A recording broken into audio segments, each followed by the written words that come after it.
എല്ലാവർക്കും നമസ്കാരം. ആദ്യം ഓഡിയോ ഒന്ന് ചെക്ക് ചെയ്യാം. ഞാൻ പറയണത് കേൾക്കുന്നുണ്ടോ എന്ന് ഒന്ന് പറയാം. കേൾക്കുന്നുണ്ടെങ്കിൽ ഒന്ന് യെസ്ന്നോ ഉണ്ടെന്നോ ഒന്ന് മെസ്സേജിൽ ടൈപ്പ് ചെയ്താൽ ഉപകാരമായി, കമന്റിൽ. ഇന്ന് നമ്മൾ വേറൊരു മൈക്രോഫോൺ പരീക്ഷിച്ചിട്ടുണ്ട്. അപ്പൊ അത് വർക്കാവുന്നുണ്ടോന്ന് അറിയാനാണ്, ഇല്ലെങ്കിൽ അത് മാറ്റി വെക്കണം. Okay, thank you. അപ്പോ ഇന്നിവിടെ പാലക്കാട് സന്ധ്യക്ക് നല്ല വേനൽ മഴയാണ്, ഭയങ്കര മഴയാണ്, അസാമാന്യമായിട്ടുള്ള ഇടിയൊക്കെ ഉണ്ട്. കൽപ്പാത്തിയിലൊക്കെ ഗംഭീരമായിട്ട് മഴ പെയ്യാണ്. ഗ്രാമത്തില് ഇവിടെ എൻ്റെ വീട് പഴയ കൽപ്പാത്തിയാണ്. പഴയ കൽപ്പാത്തിയില് തൊട്ടടുത്തുള്ള മഹാവിഷ്ണുവിന്റെ ക്ഷേത്രമാണ് ലക്ഷ്മീനാരായണ പെരുമാളുടെ അമ്പലം. വളരെ പ്രാചീനവും പ്രശസ്തമായിട്ടുള്ള ഒരു ക്ഷേത്രമാണ്. കാശിയിലെ ശിവക്ഷേത്രമാണ് പുറമേക്ക് കൂടുതൽ പ്രശസ്തിയെങ്കിലും ഈ ലക്ഷ്മീനാരായണ പെരുമാള് ആദ്യമേ ഉണ്ടായിട്ടുള്ള ഒരു അമ്പലമാണ്. അതായത് ബ്രാഹ്മണരുടെ തമിഴ്നാട്ടിൽ നിന്നുള്ള കുടിയേറ്റം കേരളത്തിലേക്ക് വന്നപ്പോൾ ആദ്യം ഉണ്ടായിട്ടുള്ള ക്ഷേത്രങ്ങളിൽ ഒന്നാണത്. വിശേഷമായിട്ടുള്ള ഒരു രൂപമാണ്. മഹാവിഷ്ണു തന്റെ ഇടത്തെ തൊടയില് മഹാലക്ഷ്മിയെ ചേർത്ത് പിടിച്ചിരുത്തിക്കൊണ്ടുള്ള ഒരു വിശേഷപ്പെട്ടിട്ടുള്ള ഒരു വിഗ്രഹമാണത്. പക്ഷെ പുറത്ത് ഉത്സവമൂർത്തിയായിട്ട് എഴുന്നള്ളിക്കുമ്പോൾ ഇരുവശത്തുമായിട്ട് മഹാലക്ഷ്മിയും ഭൂമിദേവി ഉണ്ടാവും. അങ്ങനെ ഭൂദേവി ശ്രീദേവി സമേതനായിട്ടുള്ള ഭഗവാനാണ് ഇവിടുത്തെ പ്രതിഷ്ഠ. അപ്പൊ അവിടെ രാധാ കല്യാണമൊക്കെ നടന്നുകൊണ്ടിരിക്കുക ഈ ക്ഷേത്രത്തില്. അപ്പോ നിരന്തര നാമഘോഷമാണ്. അപ്പൊ ഇപ്പൊ ഈ മഴ ചിലപ്പോ ഇവിടെയുള്ള ഈ ചൂടിനെ ഒന്ന് ശമിപ്പിക്കാനായിട്ട് വന്നതായിരിക്കും തോന്നുന്നു. കാരണം ഏകദേശം അർദ്ധരാത്രി വരെ നീളണ ഭജനകളിൽ നടന്നുകൊണ്ടിരിക്കുന്നു. ഇപ്പൊ അവിടെ കണ്ടിന്യൂസ് ആയിട്ട് നാമസങ്കീർത്തനം നടക്കുകയാണ്. ഇന്നലെ മിനിഞ്ഞാന്ന് ഗുരുവായൂരപ്പനെ പോയി കാണാൻ സാധിച്ചു. മാസത്തിൽ ഒരിക്കലെങ്കിലും പോകാൻ എപ്പോഴും ശ്രമിക്കാറുണ്ട്. ഗുരുവായൂരപ്പനെ മിനിഞ്ഞാന്ന് പോയി കാണാൻ സാധിച്ചു. അത് മനസ്സിന് വലിയ സന്തോഷം ഉണ്ടാക്കി. പ്രിയപ്പെട്ട പല ആൾക്കാരെയും കണ്ടു, സത്സംഗങ്ങളിൽ പങ്കുകൊണ്ടു. വളരെ മനസ്സ് നിറച്ച 2 ദിവസങ്ങളായിരുന്നു. ലൈവ് കാണുന്ന പല സജ്ജനങ്ങളും ഗുരുവായൂര് വെച്ച് കാണാനിടയായി. ഒരുപാട് സ്നേഹവും പ്രോത്സാഹനവും ഒക്കെ തന്നു. എല്ലാം ഗുരുവായൂരപ്പന്റെ നാമത്തിൽ സ്വീകരിച്ചു. എല്ലാവർക്കും വേണ്ടി പ്രാർത്ഥിച്ചു. അപ്പോ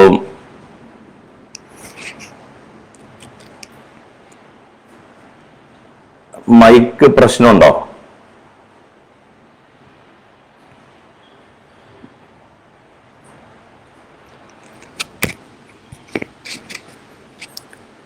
ക്ലാരിറ്റി ഇല്ല, മൈക്ക് ക്ലാരിറ്റി ഇല്ല എന്ന് പറയുന്നു. ഞാൻ എന്നാ കുറച്ചൊരു ആൾക്കാരായിട്ട് സ്റ്റാർട്ട് ചെയ്യാന്ന് വെച്ചിട്ട് 5 മിനിറ്റ് കൂടെ നോക്കിയിട്ട്.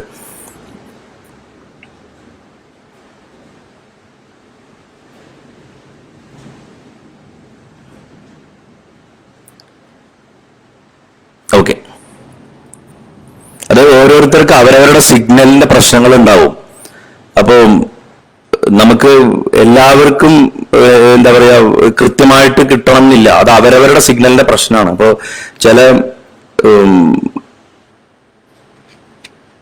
ചിലര് പറയുന്നത് എക്കോ കൂടുതലാണെന്ന് പറയുന്നുണ്ട്, ചിലര് ക്ലിയർ ആണെന്ന് പറയുന്നുണ്ട്. അപ്പോ അങ്ങനത്തെ കുറെ ഇഷ്യൂസ് ഉണ്ട്. പിന്നെ എന്റെ ശബ്ദം കുറച്ച് അടപ്പുണ്ടെന്ന്, കുറച്ച് എന്താ പറയാ കണ്ടിന്യൂസ് യാത്രയും വർക്കിന്റെ സ്ട്രെയിനും കൊണ്ടാണ്. സദയം ക്ഷമിക്കുക എല്ലാവരും. അപ്പോ നമുക്ക് ഇന്നത്തെ വിഷയത്തിലേക്ക് പോകാം. ഇപ്പോ 10-62 പേരായി. ഗുരുവായൂരപ്പന്റെ അനുഗ്രഹം കൊണ്ട് ഇന്ന് രാവിലെ വരെയും വാസ്തവത്തിൽ ഇന്ന് ലൈവ് ചെയ്യാൻ പറ്റുമെന്ന് എനിക്കൊരു ഉറപ്പുണ്ടായിരുന്നില്ല. ഒന്ന്, എന്റെ ആരോഗ്യസ്ഥിതി. 2, വേറെ കുറച്ച് വർക്കിന്റെ പെൻഡിങ് ആയിട്ടൊക്കെ നിൽക്കുന്നുണ്ട്. കഴിഞ്ഞ 2-3 ദിവസമായിട്ട് കുറച്ച് ഷൂട്ടും കാര്യങ്ങളൊക്കെ ഉണ്ടായിരുന്നു. മിനിഞ്ഞാന്നാണ് വൈകുന്നേരം ഒന്ന് ഗുരുവായൂരെത്താൻ പറ്റിയത്. ഭഗവാനെ കണ്ടു, ഞാൻ പറഞ്ഞല്ലോ.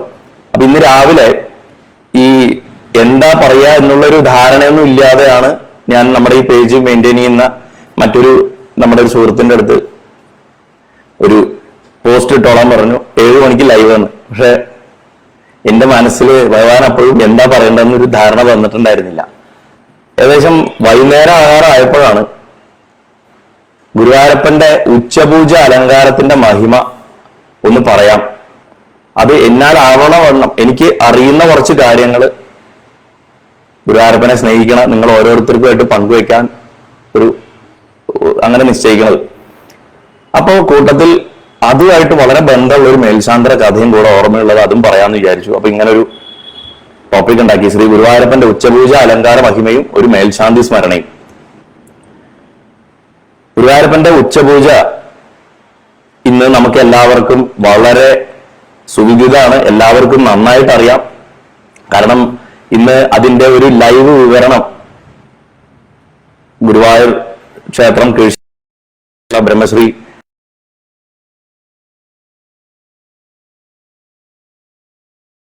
ശാന്തി കൂടിയായിട്ട് മുൻപ് അത്തരം ഒരു വർണ്ണന അല്ലെങ്കിൽ അങ്ങനത്തെ ഒരു ഡീറ്റെയിൽഡ് ആയിട്ടുള്ള ഒരു അവബോധം ഉച്ചപൂജ അലങ്കാരത്തിനെ കുറിച്ച് അധികം പേർക്ക് ഉണ്ടായിരുന്നിരിക്കാനുള്ള സാധ്യത ഇല്ല. ഗുരുവായൂർ ക്ഷേത്രത്തില് എന്നല്ല ഏത് ക്ഷേത്രത്തിലും നമ്മൾ കണ്ടിട്ടുണ്ട് ചന്ദനം ചാർത്തുക എന്നുള്ള വഴിപാടുണ്ട്. ചന്ദന കാപ്പ് എന്ന് പറയും തമിഴ്നാട്ടില്, നമ്മുടെ അവിടെ ചന്ദനം ചാർത്തുക എന്ന് പറയും. ആ ചന്ദനം ചാർത്തുന്ന ഒരു വഴിപാടാണ്. നമ്മൾ ആ ഭഗവാന്റെ ശരീരം മുഴുവൻ ചന്ദനം കൊണ്ട് മൂടുക. അത് വെണ്ണ കൊണ്ട് മൂടുന്ന സ്ഥലങ്ങളുണ്ട്, ഹനുമാനൊക്കെ ആണെങ്കിൽ ഭഗവാനാണെങ്കിലും ചെയ്യുന്ന സ്ഥലങ്ങളുണ്ട്. ഗുരുവായൂർ പക്ഷെ അതിനെ കളവച്ചാർത്തായിട്ടാണ് പറയാറ്. അപ്പോ ഈ കളവച്ചാർത്ത് ഉച്ചപൂജയ്ക്കുള്ള ആ ഉച്ചപൂജ കഴിഞ്ഞുള്ള അലങ്കാരത്തോടുകൂടിയുള്ള ദർശന സമയത്താണ് നമ്മൾ കാണാറ് സാധാരണ, ഭഗവാന്റെ ഉച്ചഭക്ഷണം കഴിഞ്ഞിട്ട്. ഈ അലങ്കാരം അത് ചെയ്യുന്ന ഓദിക്കന്മാര് അല്ലെങ്കിൽ മേശാന്തിമാരോട് ചോദിച്ചു കഴിഞ്ഞാൽ, കാലാകാലങ്ങളിലുള്ളവരോട് ചോദിച്ചാൽ പറയും, ഒന്നും മുൻകൂട്ടി തീരുമാനിച്ചിട്ട് ഭഗവാന്റെ അടുത്ത് പോയിരുന്നിട്ട് ചെയ്യാൻ പറ്റില്ല. അതായത് അവർക്ക് അതിന്റെ അടുത്ത് ചെന്നിരുന്നിട്ട് ആ വിഗ്രഹത്തിന്റെ ആ ശ്രീകോവിലിന്റെ ഉള്ളിൽ ചെന്നിരുന്നിട്ട് ആ പരമാത്മാവസ്തുവിന്റെ അടുത്ത് ചെന്നിരുന്നു കഴിഞ്ഞാലാണ് അത്ര അവർക്ക് മനസ്സിൽ ഒരാശയം ഉണ്ടാവുക. ഇനി ഒരു ആശയം മുൻകൂട്ടി തീരുമാനിച്ചു പോയാൽ അവിടെ ചെല്ലുമ്പോൾ അത് മാറുകയും ചെയ്യും. പലപ്പോഴും ഗുരുവായൂരപ്പന്റെ അടുത്ത് ചെന്ന് ഇന്നത് അലങ്കാരം വെക്കാമെന്ന് കരുതി പോയിട്ട് അവിടെ ചെന്ന് ആ കളഭം രൂപപ്പെടുത്തി വരുമ്പോൾ മറ്റൊന്നായി തീർന്ന അനുഭവങ്ങൾ പലരും പറഞ്ഞു കേട്ടിട്ടുള്ളത്, തലമുറകളായിട്ട് കൈമാറി വന്നിട്ടുള്ളതും ഇന്ന് ഈ അടുത്ത കാലങ്ങളിലും ഇപ്പോഴും ജീവിച്ചിരിക്കുന്ന ഓദിക്കന്മാരാണെങ്കിലും മേൽശാന്തിമാരായിരുന്നവരാണെങ്കിലും അവര് പറഞ്ഞിട്ടുള്ള ധാരാളം അനുഭവങ്ങൾ ഉണ്ട്. അതുകൊണ്ട് ഗുരുവായൂരപ്പൻ ഞാൻ എപ്പോഴും പറയാറില്ല, ഗുരുവായൂരപ്പന്റെ അടുത്ത് നമ്മുടെ ഒരു സ്ക്രിപ്റ്റുമായിട്ട് പോകരുത്. അദ്ദേഹത്തിന്റെ ഒരു സ്ക്രിപ്റ്റ് ഉണ്ട്, അദ്ദേഹത്തിന്റെ ഒരു ഡിസൈൻ ഉണ്ട്, അത് അദ്ദേഹം നടപ്പിൽ വരുത്തും. അത് ആത്യന്തികമായിട്ട് നമുക്കും നന്മ ഉണ്ടാക്കണമായിരിക്കുന്നു മാത്രം. അദ്ദേഹത്തിന്റെ ഇഷ്ടം വെച്ചാൽ അത് തന്നിഷ്ടമല്ല, നമുക്ക് നന്മ ഉണ്ടാക്കുന്നത് എന്താണെന്നാണ് അദ്ദേഹത്തിന് അറിയാം. അത് അദ്ദേഹം നമുക്ക് ചെയ്തു തരും. എന്ന് പറഞ്ഞ പോലെ ആ ദിവസം ഭക്തജനങ്ങളെ ഏറ്റവും കൂടുതൽ രഞ്ജിപ്പിക്കേണ്ടത് എന്ത് രൂപത്തിലാണ് താൻ എന്നുള്ള ബോധം എല്ലാ രൂപങ്ങളിലും പ്രപഞ്ചത്തിൽ നിൽക്കുന്ന അദ്ദേഹത്തിന് നന്നായിട്ട് അറിയാം. അപ്പൊ അദ്ദേഹം അത് ചെയ്യുന്ന ആ വ്യക്തിയെ അതിനുള്ള പ്രചോദനം കൊടുക്കുകയാണ് ചെയ്യുന്നത്. അപ്പോ ഈ ഉച്ചപൂജ അലങ്കാരത്തിനെ കുറിച്ച് പറയും മുൻകൂട്ടി തീരുമാനിച്ച് പറയാൻ പറ്റില്ല എന്ന് പറഞ്ഞ മാതിരി തന്നെയായി എന്റെ ഇന്നത്തെ കാര്യം. ഉച്ചപൂജയെ കുറിച്ചാണ് പറയേണ്ടതെന്നുള്ളത് ഭഗവാൻ എന്റെ അടുത്ത് കുറച്ചു മുമ്പാണ് പറഞ്ഞു തരുന്നത്. അപ്പൊ ഉച്ചപൂജയെ കുറിച്ച് ഇപ്പൊ പറയാൻ തുടങ്ങുകയാണ്. ഉച്ചപൂജയുടെ അലങ്കാരം മുൻകൂട്ടി തീരുമാനിക്കേണ്ട എന്ന് പറഞ്ഞിട്ടുള്ള പോലെ ഉച്ചപൂജ അലങ്കാരത്തെ കുറിച്ച് പറയുന്നത് അങ്ങനെ തന്നെ മതി എന്നുള്ള ഗുരുവായൂരപ്പന്റെ നിശ്ചയത്തിന്റെ മുന്നിലും കേൾക്കാതിരിക്കണം നിങ്ങളെ എല്ലാവരുടെ മുന്നിലും ഗുരുവായൂരപ്പനാണ് നിങ്ങൾ എല്ലാവരും മനസ്സ് സങ്കല്പിച്ചുകൊണ്ട് സാഷ്ടാംഗം ഭ്രമിക്കുകയാണ്. നാരായണാഗ്രഹുരോ ഭഗവാൻ നമസ്തേ എന്ന് പറഞ്ഞുകൊണ്ട് തുടങ്ങാം. ഹരേ സർവേശ്വര. വാസ്തവത്തില് ഇന്ന് ശ്രീകുമാരേട്ടൻ ആ ഉച്ചപൂജ അലങ്കാരം പറയുമ്പോ ആ പറയുന്ന വ്യക്തി എന്നുള്ള നിലയ്ക്ക് അദ്ദേഹത്തിന് കിട്ടുന്ന ചാരിതാർത്ഥ്യം, മനസ്സന്തോഷം, ഇതൊക്കെ വളരെ വലുതാണ്. അത് അദ്ദേഹത്തിന്റെ വാക്കുകളിൽ നമുക്ക് പലപ്പോഴും മനസ്സിലാവാറുണ്ട്, കൃത്യമായിട്ട് കിട്ടും. ആ കിട്ടിയ സാധനം നമ്മൾ കേൾക്കുന്നത് പല സാഹചര്യങ്ങളിൽ ഇരുന്നായിരിക്കാം. ചിലപ്പോൾ നമ്മൾ അടുക്കള പണ്ട് ഇടയിലായിരിക്കും സ്ത്രീകളാണെങ്കിൽ, അല്ലെങ്കിൽ ഓഫീസിൽ ഇരുന്നിട്ടായിരിക്കാം, അല്ലെങ്കിൽ കാറ് ഡ്രൈവ് ചെയ്യുമ്പോഴായിരിക്കാം. ചിലപ്പോ കുളിമുറിയിൽ ഫോൺ കൊണ്ടുപോകുന്ന ആൾക്കാരുണ്ട്, അവരിനി കുളിമുറിയിലാണോ കേൾക്കണമെന്ന് നമുക്കറിയില്ല. ചിലപ്പോൾ മനസ്സ് വളരെ വിഷമിച്ചിട്ടിരിക്കുമ്പോഴായിരിക്കാം, അതീവ സന്തോഷത്തിലിരിക്കുമ്പോഴായിരിക്കാം, മനസ്സ് പടച്ചിട്ടിരിക്കുമ്പോഴായിരിക്കാം, ചിലപ്പോൾ കുട്ടികളെ ശ്രദ്ധിക്കുമ്പോഴായിരിക്കാം. ഇങ്ങനെ പല വിധത്തിൽ നമ്മൾ അതിനെ കേൾക്കുന്നുണ്ട്. ഓരോരുത്തർക്കും ഓരോ തരത്തിൽ അത് അനുഭവവേദ്യം ആവുന്നുണ്ട്. ചിലവർക്ക് ഭഗവാൻ മനസ്സിൽ ആനന്ദത്തിന്റെ എന്താ പറയാ വലിയ പ്രകാശഗോളങ്ങൾ പൊട്ടിച്ചു കൊടുത്ത് ദർശനവും കൊടുക്കുന്നുണ്ട്. ഇത് കേൾക്കുമ്പോൾ പറയുന്ന ആളും ഇത് സൃഷ്ടിക്കുന്ന മേശാന്തി ഓദിക്കണോ ഇതൊന്നും അറിഞ്ഞിട്ട് അവരങ്ങനെ ചിന്തിച്ചിട്ടല്ല ചെയ്യുന്നത്. ഗുരുവായൂരപ്പന്റെ ആജ്ഞയെ ശിരസാ വഹിക്കുകയാണ് അവർ ചെയ്യുന്നത്.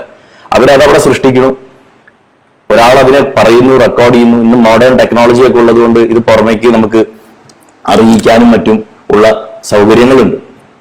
അപ്പോ ആ സൗകര്യങ്ങൾക്ക് അനുസരിച്ചിട്ട് ഇന്ന് ഇത് നിങ്ങളിലേക്ക് എത്തിക്കാനും അത് എന്റെ അഭിപ്രായത്തിൽ നമ്മുടെ കാലഘട്ടത്തിലെ ടെക്നോളജിയുടെ ഏറ്റവും വലിയ ഒരു മേന്മ എന്ന് പറയുന്നത് ഇതാണ്. കാരണം പണ്ടൊക്കെ ഗുരുവായൂർ ക്ഷേത്രത്തിന്റെ ഉള്ളിൽ പോയാൽ മാത്രമേ നമുക്ക് കാണാൻ പറ്റുള്ളൂ. ദൂരദേശത്തിരുന്നിട്ട് ഇത് കാണാൻ പറ്റില്ല. ഇന്നും അത് കാണാൻ പറ്റില്ല എന്നല്ല, പക്ഷെ നമ്മുടെ മനസ്സിൽ നമുക്ക് ആ ഒരു ചിത്രം ഭംഗിയായിട്ട് ഉണ്ടാക്കിയെടുക്കാൻ മാത്രം ഗുരുവായൂരപ്പൻ അവിടെ അതിൻ്റെതായിട്ടുള്ള സംവിധാനങ്ങൾ ഉണ്ടാക്കി വെച്ചിരിക്കണമെന്ന് നോക്കൂ. പുതിയ കാലത്തിന്റെ ടെക്നോളജികളെ പോലും എങ്ങനെ ആ ഭഗവത് സ്മരണം ഉണർത്താനായിട്ടും അദ്ദേഹത്തിന്റെ ആ എന്താ പറയാ ധർമ്മത്തിനെ പ്രചരിപ്പിക്കുന്നതിനായിട്ടും ഭഗവാൻ ഉപയോഗിക്കാനായിട്ട് അദ്ദേഹം അതിനെ എങ്ങനെ രൂപപ്പെടുത്തിയെടുക്കണമെന്ന് നോക്കുക. ഇന്ന് ദേവസ്വത്തിന് സ്വന്തമായിട്ട് ഒരു സോഷ്യൽ മീഡിയ ഉണ്ട്. ഫേസ്ബുക്ക് ആണെങ്കിലും യൂട്യൂബ് ആണെങ്കിലും അതുവഴിയും അത് കൂടാതെ ഒരുതരം കോപ്പിറൈറ്റും വെച്ചിട്ടില്ല. ശ്രീകുമാരേട്ടൻ ഈ ഉച്ചപൂജ അലങ്കാരം പറയുന്നത് ആർക്കും ഷെയർ ചെയ്യാം. കാരണം ഭഗവാനെ കുറിച്ചുള്ള വാക്കുകൾ നാരായണീയവും ഈ ഉച്ചപൂജ അലങ്കാരം പറഞ്ഞതിനെയൊക്കെ പൊതുസ്വത്താണ്. അത് എല്ലാവരും മാക്സിമം കേൾക്കേണ്ടതാണെന്നുള്ളതുകൊണ്ട് ലോകത്തിന്റെ പല ഭാഗങ്ങളിൽ എത്തണം. അപ്പോ ഇതിന്റെ ഏറ്റവും വലിയ മേന്മ എന്നാൽ അതെന്താ? മേന്മ എന്ന് പറയണത് എന്താ വെച്ചാൽ, നമ്മൾ സാധാരണഗതിയിൽ ആ അമ്പലത്തിൽ തിക്കി തിരക്കി വന്ന് ഉച്ചപൂജയുടെ സമയത്താണ് ഇപ്പൊ ചിലർ വരണമെന്നുണ്ടെങ്കിൽ അവരൊന്ന് കാണും, അവർക്ക് മനസ്സിൽ പറയാൻ പല കാര്യങ്ങളും ഭക്തർക്ക് ഉണ്ടാവും. അവരത് ഭഗവാനോട് പറഞ്ഞ് അല്ലെങ്കിൽ ഒന്ന് കാണുമ്പോഴേക്കും നമ്മൾ അവിടുന്ന് ഉന്തി തള്ളപ്പെട്ട് നീങ്ങിപ്പോവും അവിടുന്ന്. കാരണം പറഞ്ഞിട്ട് കാര്യമില്ല, തിരക്ക് അങ്ങനെയാണ്. ഭഗവാന്റെ ആ ശരീരത്തിൽ ഉണ്ടാക്കിയിട്ടുള്ള തിരുശരീരത്തിൽ ഉണ്ടാക്കിയിട്ടുള്ള അതിമനോഹരമായിട്ടുള്ള വിശദാംശങ്ങളൊന്നും പൂർണ്ണമായിട്ട് കാണാനോ ആസ്വദിക്കാനോ ആ രൂപത്തിനെ കുറിച്ച് ചിന്തനം ചെയ്യാനോ അതിന്റെ തത്വവിചാരം ചെയ്യാനോ അതിന്റെ അന്തരാർത്ഥം മനസ്സിലാക്കാനോ അത് ഒന്നുമില്ലെങ്കിൽ അത് കണ്ടിട്ടുള്ള സന്തോഷം മാത്രമായിട്ട് നമ്മുടെ അകത്തേക്ക് എങ്ങനെ ഇറക്കി കൊണ്ടുപോകാനോ നമുക്ക് സാധിക്കില്ല. കാരണം അവിടെയൊക്കെ നമ്മുടെ ജീവിതത്തിന്റെ ആവശ്യങ്ങളും അപ്പുറത്തുനിന്ന് ഇപ്പോ എന്താ പറയാ ദേവസ്വത്തിൽ ഉള്ള ജീവനക്കാർ നമ്മുടെ അടുത്ത് നീങ്ങാൻ പറയുന്നുണ്ടാവും. അങ്ങനെ പല വിധത്തിലുള്ള പ്രഷറുകൾ, ബാക്കിൽ നിൽക്കുന്ന ആൾക്കാർ എന്താ തൊഴുതു നിൽക്കണം നീങ്ങും എന്ന് പറയും, ചിലർ തള്ളും.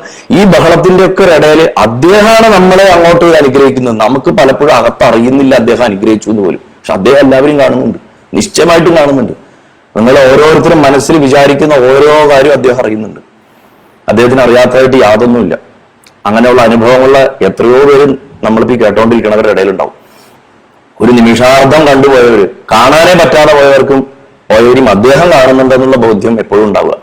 അപ്പോ നമ്മൾ അങ്ങനെ കാണാൻ പറ്റാതെ പോകുന്ന ഒരു കാലഘട്ടത്തിൽ നിന്ന് ഇന്ന് നമ്മൾ വേറൊരു സ്ഥലത്തിരുന്നിട്ട് ഭഗവാനെ അദ്ദേഹത്തിന്റെ ആ അലങ്കാര രൂപത്തിനെ നമ്മുടെ ഹൃദയത്തിന്റെ അകത്ത് കാണാൻ പറ്റുന്ന വിധത്തിൽ നമ്മൾ ഓഡിയോ ആയിട്ട് കേൾക്കണം.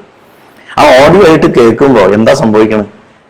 ഒരു കൊച്ചു കുട്ടിയാണെങ്കിൽ പോലും എനിക്ക് ഏറ്റവും സന്തോഷം തോന്നി ഈ അടുത്ത കാലത്ത് ഇപ്പൊ കോഴിക്കോട് സാമൂതിരിക്കോലത്ത് ഉള്ള ഒരു രണ്ട് കുട്ടികളുടെ ഒരു വീഡിയോ എനിക്ക് വളരെ എന്റെ ജ്യേഷ്ഠ തുല്യ ഒരു ചേച്ചിയായിട്ടുള്ള അവിടുത്തെ കോവിലകത്തൊരു അംഗം എനിക്ക് അയച്ചു തരുണ്ടായി. കേട്ടപ്പോ എനിക്ക് വലിയ സന്തോഷം. ഞാൻ ശ്രീകുമാരേട്ടന് അയച്ചു കൊടുത്തു. ആ കൊച്ചു മോള് കൃഷ്ണ ഗുരുവായൂരപ്പ ശരണം ഉച്ചപൂജ തൊഴുതെത്തിയിട്ടോ ഞാൻ എന്ന് പറഞ്ഞിട്ടോ വർണ്ണന പറയുന്നു. കുട്ടികളിൽ പോലും അത് വലിയൊരു ഇൻഫ്ലുവൻസ് ഉണ്ടാക്കണം. അവരെ കൊണ്ട് നാമം ജപിപ്പിക്കാൻ സാധിക്കണം. അവസാനം ശ്രീകുമാരേട്ടൻ പറഞ്ഞ അവസാനിപ്പിക്കും, നല്ലോണം നാമം ജപിക്കൂട്ടോ, നാരായണ നാരായണ നാരായണ നാരായണ എന്ന് പറഞ്ഞാൽ നാരായണ നാരായണ നാരായണ നാരായണ എന്ന് അവളുടെ കൊഞ്ചലോടുകൂടി പറയണേ. അവള് പറഞ്ഞ കേട്ടിട്ട് അവളുടെ ചേച്ചി ഇതേമാതിരി പറഞ്ഞിട്ട്, ഈ ചെറിയ കുട്ടിക്ക് ഒരു 2-3 വയസ്സേ ഉള്ളൂ, മറ്റേ ആൾക്ക് 7-8 വയസ്സുണ്ട്, അവളും പറയണു. അങ്ങനെ പല കുട്ടികളും പറയണു. അപ്പൊ അതൊക്കെ വലിയ ഇൻഫ്ലുവൻസ് ആണ് നമ്മുടെ കുട്ടികളിൽ ഉണ്ടാക്കണം. കാരണം കുട്ടികളിലാണ് ഇനിയുള്ള കാലത്ത് ധർമ്മത്തിന്റെ ഭാവി, നമ്മളിലൊന്നുമല്ല. നമ്മൾക്കൊക്കെ കൺഫ്യൂഷനാണ്. എത്ര കേട്ടാലും അകത്ത് പല കാര്യങ്ങളും ഉറക്കാറില്ല. കൊച്ചു കുട്ടികൾക്ക് അങ്ങനെയല്ല. ആ പ്രായത്തിൽ അവരിടുന്ന എന്തും അതൊരു ഫിക്സഡ് ഡെപ്പോസിറ്റാ ആധ്യാത്മികതയില്.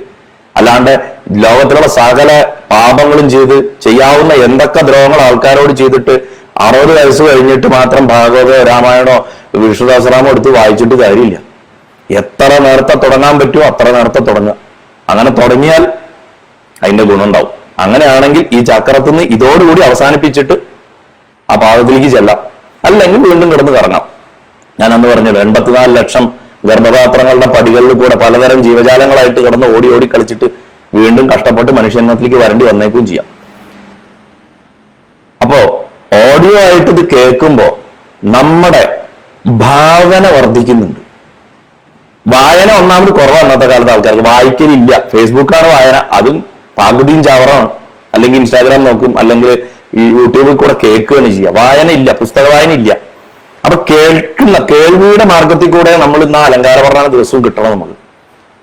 അപ്പൊ ഒരു ഭാവം കൂടെ തരുന്നുണ്ട് അദ്ദേഹം അതില്.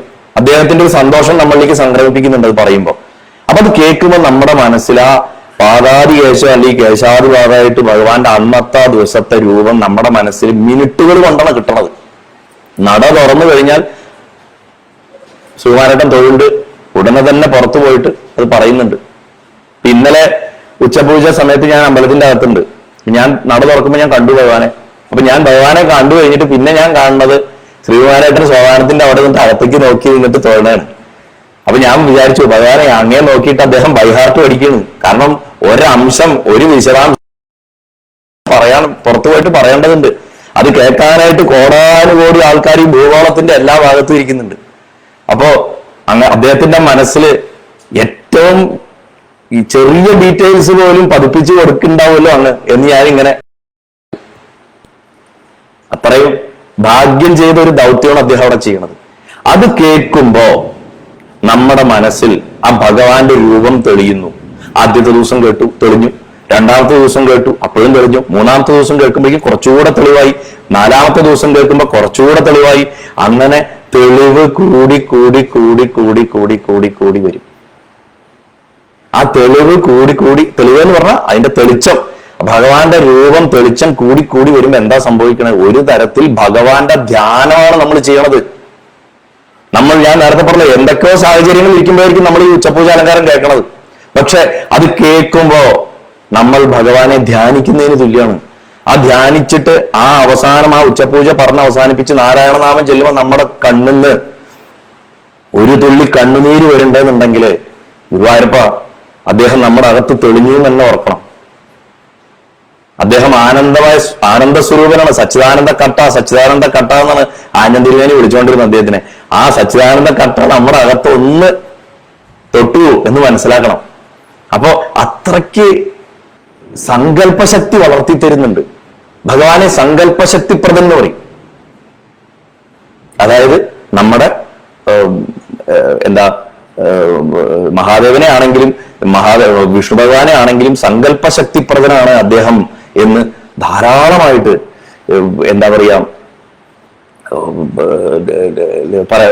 പല പല മന്ത്രങ്ങളിലും സ്തുതികളിലും ഒക്കെ കാണാറുണ്ട്. ഭഗവാൻ സങ്കല്പം കൊണ്ടാണ് ഈ പ്രപഞ്ചത്തിനെ തന്നെ സൃഷ്ടിച്ചിരിക്കുന്നത്. അദ്ദേഹത്തിന്റെ സങ്കല്പമാണ് നമ്മളൊക്കെ. അദ്ദേഹം സങ്കല്പം സകലതും വിലയം പ്രാപിച്ചു. ഉണ്ട് എന്ന് അദ്ദേഹം പറഞ്ഞാൽ അവിടെ ഉണ്ട്, ഇല്ല എന്ന് അദ്ദേഹം പറഞ്ഞില്ല. ഇതാണ് അവസ്ഥ. അപ്പൊ നമ്മുടെ മനസ്സിൽ ഈ വർണ്ണന കേൾക്കുമ്പോ അദ്ദേഹത്തിന്റെ രൂപം ഇങ്ങനെ ഉണ്ടായി വരികയാണ് ഗുരുവായൂരപ്പന്റെ. അപ്പൊ രൂപം കൊണ്ട് ഭഗവാൻ നമുക്ക് ദർശനം തരികയാണ് ശബ്ദരൂപത്തിൽ. വാസ്തവത്തിൽ ഈ വർണ്ണന കേൾക്കുമ്പോൾ നമ്മൾ ആ ഗുരുവായൂർ ക്ഷേത്രത്തിൽ പോയി തൊഴുത ഫലം കിട്ടുകയാണ് നമുക്ക്. എത്രയോ പേരുടെ ഇപ്പൊ ദേവസ്വത്തിന്റെ ആ മെസ്സഞ്ചർ ഇൻബോക്സിലേക്ക് എഴുതാറുണ്ട്. ഇത് കേൾക്കുമ്പോ ഭഗവാനെ അവിടെ ഗുരുവായൂർ വന്നിട്ട് ചിലപ്പോൾ 3 വർഷവും 4 വർഷവും 5 വർഷമൊക്കെ ആയിട്ടുള്ള ആൾക്കാർ അവിടെ വന്ന് നിത്യം തൊഴണ ഫീലാണ് കിട്ടണമെന്നാ പറയാറ്. അപ്പോ അത് ഇത്ര നമുക്കും വളരെ ചാരിതാർത്ഥ്യം തോന്നുന്ന ഒരു കാര്യമാണ്. അങ്ങനെ അത് എങ്ങനെയാ അത് ഉണ്ടായതെന്ന്, എങ്ങനെയാണ് ആ ഉച്ചപൂജ തുടങ്ങാനിടയായതെന്നൊക്കെ മുമ്പ് ഒരു പുണ്യവതിയായിട്ടുള്ള ഒരു സ്ത്രീയുടെ ദേഹവിയോഗത്തിന്റെ സമയത്ത് ഞാനൊരു അനുസ്മരണക്കുറിപ്പ് എഴുതിയപ്പോ അന്ന് പറഞ്ഞിരുന്നു. അതുകൊണ്ട് അതിലേക്കൊന്നും ഞാൻ പോകുന്നില്ല. നമ്മുടെ ഇപ്പോഴത്തെ ഇന്നത്തെ സബ്ജക്റ്റ് ഇതല്ല. ഇതിനൊക്കെ കാരണമായിട്ടുള്ള ഭഗവാന്റെ അലങ്കാരമാണ്. അപ്പൊ അതിലേക്ക് പോവാം. പക്ഷെ അതിന് മുമ്പ് 2-3 കാര്യങ്ങൾ പറഞ്ഞിട്ട് വേണം അതിന്റെ വിശദാംശങ്ങളിലേക്ക് പോകാൻ. ഭഗവാൻ ഓരോരുത്തർക്കും ഭക്തന്മാരെ വിശേഷിച്ചാട്ടോ ഞാൻ പറയണം. അപ്പൊ ഞാൻ നേരത്തെ പറഞ്ഞു ഓദിക്കന്മാർക്കും അല്ലെങ്കിൽ മേശാന്തിമാർക്കും അലങ്കാരം ചെയ്യുമ്പോൾ ഭഗവാൻ ആ സമയത്ത് തോന്നിപ്പിക്കും, അല്ലെങ്കിൽ അവരുടെ കൈ കൊണ്ടുപോവുകയാണ് ചെയ്യുക. അവരൊന്ന് വിചാരിച്ച് തുടങ്ങി വേറെങ്കിലും അവസാനിക്കുന്ന കാര്യങ്ങളൊക്കെ പലതും ഉണ്ടായിട്ടുണ്ട്. അതില് ഭഗവാൻ രൂപങ്ങൾ കൊണ്ട് സൂചനകൾ നൽകും. നമ്മൾ ഭക്തന്മാർക്ക് രൂപങ്ങൾ കൊണ്ട് സൂചന നൽകും.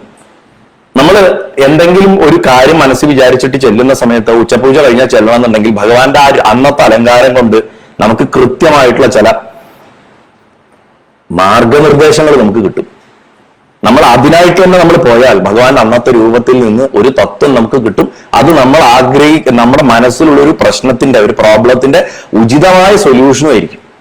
പക്ഷെ അതിന് നമ്മുടെ മനസ്സിൽ തെളിവ് ഉണ്ടാവണം, ഭഗവാനോടുള്ള സ്നേഹം ഉണ്ടാവണം. സ്വാർത്ഥ ബുദ്ധിയോടുകൂടിയായിരിക്കും നമ്മളത് നോക്കേണ്ടത്. ഞാൻ 2 എക്സാമ്പിൾ പറയാം. എന്റെ അനുഭവത്തിൽ, എന്റെ പരിചയത്തിൽ ഉണ്ടായിട്ടുള്ള 2 ആൾക്കാരുടെ 2 ചെറിയ എക്സാമ്പിളുകൾ. രസം എന്താ വെച്ചാൽ ഒരേ അലങ്കാരമാണ് ഈ 2 ആൾക്കാരും 2 കാലഘട്ടങ്ങളിലായിട്ട് കണ്ടിട്ടുള്ളത്. ഒരു പെൺകുട്ടി ഒരാളെ വളരെ ആത്മാർത്ഥമായിട്ട് സ്നേഹിച്ചു. അധിക വർഷങ്ങളൊന്നും ആയിട്ടില്ല, ഒരു 5 വർഷം 6 വർഷം മുമ്പ് സംഭവിച്ചാണ്. ഒരു വ്യക്തി ആത്മാർത്ഥമായിട്ട് സ്നേഹിച്ചു, അവർ തമ്മിൽ തീവ്രമായ പ്രണയത്തിലായിരുന്നു. അപ്പൊ അങ്ങനെ ഇരിക്കുമ്പോ ആ പെൺകുട്ടിക്ക് കുറച്ചുകൂടെ നല്ല മെച്ചമുള്ള ഒരു കല്യാണാലോചന വന്നു. അപ്പൊ കല്യാണം ആലോചിക്കുന്ന പയ്യന് ആ ആലോചനയായിട്ട് വന്നവർക്ക് ആ പെൺകുട്ടിയുടെ ഇങ്ങനത്തെ അഫയറിനെ കുറിച്ചൊന്നും അറിയൊന്നുമില്ല. അപ്പൊ ആ പയ്യൻ കല്യാണം ഏകദേശം നിശ്ചയിക്കേണ്ട ഒരു അവസ്ഥയായപ്പോ ആ പയ്യൻ, ഈ കാമുകൻ ആ സ്ഥലത്തല്ല, കാമുകൻ വേറൊരു ദേശത്താണ് ജോലി ചെയ്യുന്നത്. അപ്പൊ കാമുകനായിട്ട് ഈ ഫോണിൽ മാത്രമേ ഇവർ തമ്മിൽ സംഭാഷണമൊക്കെ ഉള്ളൂ. അപ്പൊ ഈ കല്യാണം കഴിക്കേണ്ട പയ്യൻ ഈ പെൺകുട്ടിയുടെ അടുത്ത് എന്ന് പറയണത്, എനിക്കൊന്ന് ഗുരുവായൂർ തൊഴണം, കാരണം ഇയാൾ വേറൊരു സ്റ്റേറ്റിലും വേറെ രാജ്യത്താണ് ജോലി ചെയ്യണം ഇയാൾ, പക്ഷെ അയാൾ അപ്പൊ ലീവിൽ വന്നിരിക്കുകയാണ്. അപ്പൊ നമുക്ക് 2 പേർക്കും കൂടെ പോയിട്ട് ഗുരുവായൂരപ്പനെ ഒന്ന് തൊഴാം എന്ന് പറഞ്ഞിട്ട് പോവാൻ തയ്യാറെടുക്കുകയാണ്. അപ്പൊ ഈ സമയത്ത് വീട്ടിൽ ഈ കല്യാണാലോചന വന്നിട്ടുണ്ട് എന്നൊക്കെ ഈ കാമുകൻ അറിയണം. അപ്പോ അയാൾ വളരെ മനോവിഷമത്തെടുത്ത് ഇത് എങ്ങനെ മാറ്റി നമുക്ക് തന്നെ വിവാഹം ചെയ്യാം എന്നൊക്കെ ചോദിക്കുന്നുണ്ട്. പക്ഷെ പെൺകുട്ടി ഒന്നും തെളിച്ച് പറയുന്നില്ല. അങ്ങനെ ഒരു കാലമാണത്. അപ്പൊ ആ ഘട്ടത്തിലാണ് എനിക്കിത് അറിയണത്. അങ്ങനെ ഈ കാമുകൻ അറിയാതെ ഒരു ദിവസം രാവിലെ ഈ പെൺകുട്ടി ഈ പയ്യൻ ഈ വിവാഹാലോചനയായിട്ട് വന്നിട്ടുള്ള അയാളുടെ കൂടെ ഗുരുവായൂർ ക്ഷേത്രത്തിലേക്ക് തൊഴാൻ പോകണം. തൊഴാൻ പോയി കഴിഞ്ഞപ്പോ ഈ കുട്ടിയുടെ മനസ്സിൽ വലിയ കുറ്റബോധമുണ്ട്, താൻ കാമുകനെ ചതിക്കുകയാണ് എന്നുള്ള കുറ്റബോധം ഭയങ്കരമായിട്ടുണ്ട്. പക്ഷെ കാമുകനോട് തുറന്ന് പറഞ്ഞിട്ടുമില്ല. അവളുടെ മനസ്സ് ഓൾറെഡി ഈ പുതിയ കല്യാണാലോചനയുടെ മേന്മകളിലേക്ക് എത്തിക്കഴിഞ്ഞു. അപ്പൊ അവൾ അവിടെ ചെന്ന് കഴിഞ്ഞ് ഈ പ്രതിശ്രുത വരൻ ആയിട്ട് അവള് മനസ്സിൽ ഇപ്പൊ കാണുന്ന ആ വ്യക്തിയുടെ ഒപ്പം ചെന്ന് തൊഴുത് അവള് തിരിച്ച് വരുന്ന സമയത്ത് ഈ കാമുകൻ പല തവണയായിട്ട് വിളിക്കുന്നുണ്ട്, ഇവിടെ ഫോൺ എടുത്തിട്ടില്ല. പിന്നെ രാത്രി അയാൾ വിളിക്കുമ്പോൾ അവള് ഫോൺ എടുക്കുകയാണ്. അപ്പോഴേക്കും ഈ പ്രതിശ്രുത വരനായിട്ടുള്ള വ്യക്തി മടങ്ങിക്കഴിഞ്ഞു. അപ്പൊ അവള് വളരെ ധാർഷ്ട്യത്തോടെയും ദേഷ്യത്തോടു കൂടിയും പറയണ, ഞാൻ പോയി, ഞാൻ ഗുരുവായൂർ പോയി, ഞാൻ ഭഗവാനെ തൊഴുതു, അതിനെന്താ, നിങ്ങൾക്കെന്താ, നമുക്കിത് ശരിയാവില്ല, ഞാനിത് അവസാനിപ്പിക്കുകയാണ്. കാരണം എനിക്കിനി ഇയാളാണ് എന്റെ മനസ്സിൽ മുഴുവൻ, കാരണം ഭഗവാൻ എനിക്ക് അതിനുള്ള തെളിവ് തന്നിട്ടുണ്ട് എന്ന് പറഞ്ഞു. അപ്പൊ ഈ വ്യക്തി കാമുകനും ഭഗവാന്റെ ഭക്തനൊക്കെയാണ്. അപ്പോ എന്താ ഭഗവാൻ അങ്ങനെ ചെയ്യുമോ? നമ്മൾ ഭഗവാന്റെ മുന്നിൽ പോയി നിന്ന് എന്താ പറയാ താലി കെട്ടാന്ന് പ്രാർത്ഥിച്ചതല്ലേ അന്ന് ചോദിച്ചപ്പോ അവള് പറഞ്ഞു, അതൊന്നുമില്ല, ഞാൻ അവിടെ ചെന്നത് ഉച്ചപൂജ സമയത്താണ്. ആ ഉച്ചപൂജ ചെന്നപ്പോ അവിടെ അന്ന് അപ്പൊ കണ്ട അലങ്കാരം എന്താ, വാമനൻ മഹാബലിയെ ചവിട്ടിത്താഴ്ത്തനാണ് എന്ന് പറഞ്ഞു. അപ്പൊ അതിനെന്താ വാമനൻ മഹാബലി എന്തെന്ന് ചോദിച്ചാൽ പറഞ്ഞു, ഭഗവാൻ തന്നെ ഒരു ചതിയാണല്ലോ ചെയ്തത് മഹാബലിയോട്, അതുകൊണ്ട് എന്നോട് ഇതിപ്പോ ചതിയാണെങ്കിലും വിഷയമൊന്നുമല്ല, അത് ആത്യന്തികമായിട്ട് നിനക്കും എനിക്കും നന്മ ഉണ്ടാക്കുള്ളൂ, അതുകൊണ്ട് ഞാൻ ഈ ബന്ധത്തിൽ നിന്ന് ഒഴിഞ്ഞോളാൻ ഉള്ള സൂചനയാണ് ഭഗവാൻ എനിക്ക് തന്നത്. നിനക്കതിനെ ചതി എന്ന് വിളിക്കാം, പക്ഷെ എനിക്കിനി ഈ ബന്ധം തുടരാൻ താല്പര്യമില്ല, ഞാൻ ആ വ്യക്തിയെ കല്യാണം കഴിക്കാൻ പോണ്. അപ്പോ ഗുരുവായൂരപ്പൻ തന്നെ മഹാബലിയെ ചവിട്ടി താഴ്ത്തുന്നത് എനിക്ക് കാണിച്ചു തന്നു, അതൊരു വലിയ ചതിയാണല്ലോ. അപ്പൊ ആ ചതി ഭഗവാൻ തന്നെ സമ്മതിച്ചിട്ടുണ്ട്, അതുകൊണ്ട് എനിക്കിനി ആരെയും പേടിയില്ല, നമുക്ക് ഒഴിയാം എന്ന് പറയണം. അങ്ങനെ ആ പെൺകുട്ടി മറ്റേ കല്യാണം കഴിച്ചിട്ടുണ്ടാവണം. മറ്റേ കാമുകനുമായിട്ട് തെറ്റി, കാമുകൻ മനസ്സ് തകർന്നു, അയാൾ ഒരു ഭ്രാന്തനമാരി കുറെ കാലം നടക്കും, അത് പതിവാണല്ലോ. അപ്പൊ അങ്ങനെ അത് അതിന്റെ വഴിക്ക് പോയി.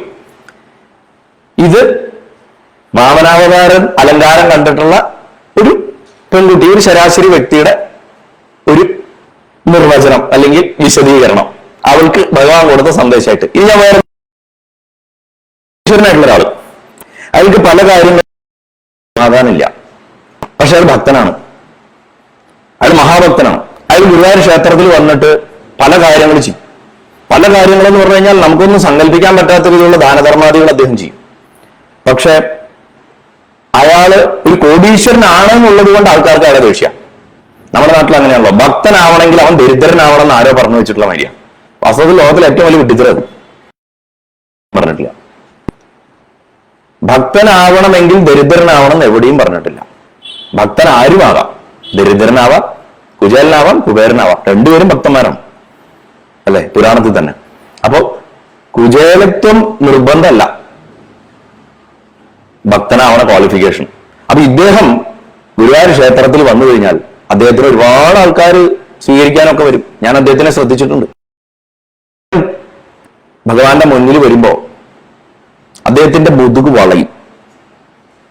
ഞാൻ പറഞ്ഞിട്ടുണ്ട്, ഭഗവാന്റെ മുന്നിൽ ഇങ്ങനെ പൊതച്ചിട്ടുള്ള ആൾക്കാർ നിൽക്കുക, അദ്ദേഹം അരയെ കെട്ടിയേ നിൽക്കുള്ളൂ, അടിയാളനെ പോലെ നിൽക്കുള്ളൂ. അന്നേരത്ത് വേണമെങ്കിൽ വലിയ ഭൂപ്രദേശങ്ങൾ തന്നെ മൊത്തമായിട്ട് വലിയ താലൂക്കോ ജില്ല തന്നെ വാങ്ങാനുള്ള പണമുള്ള ആളും.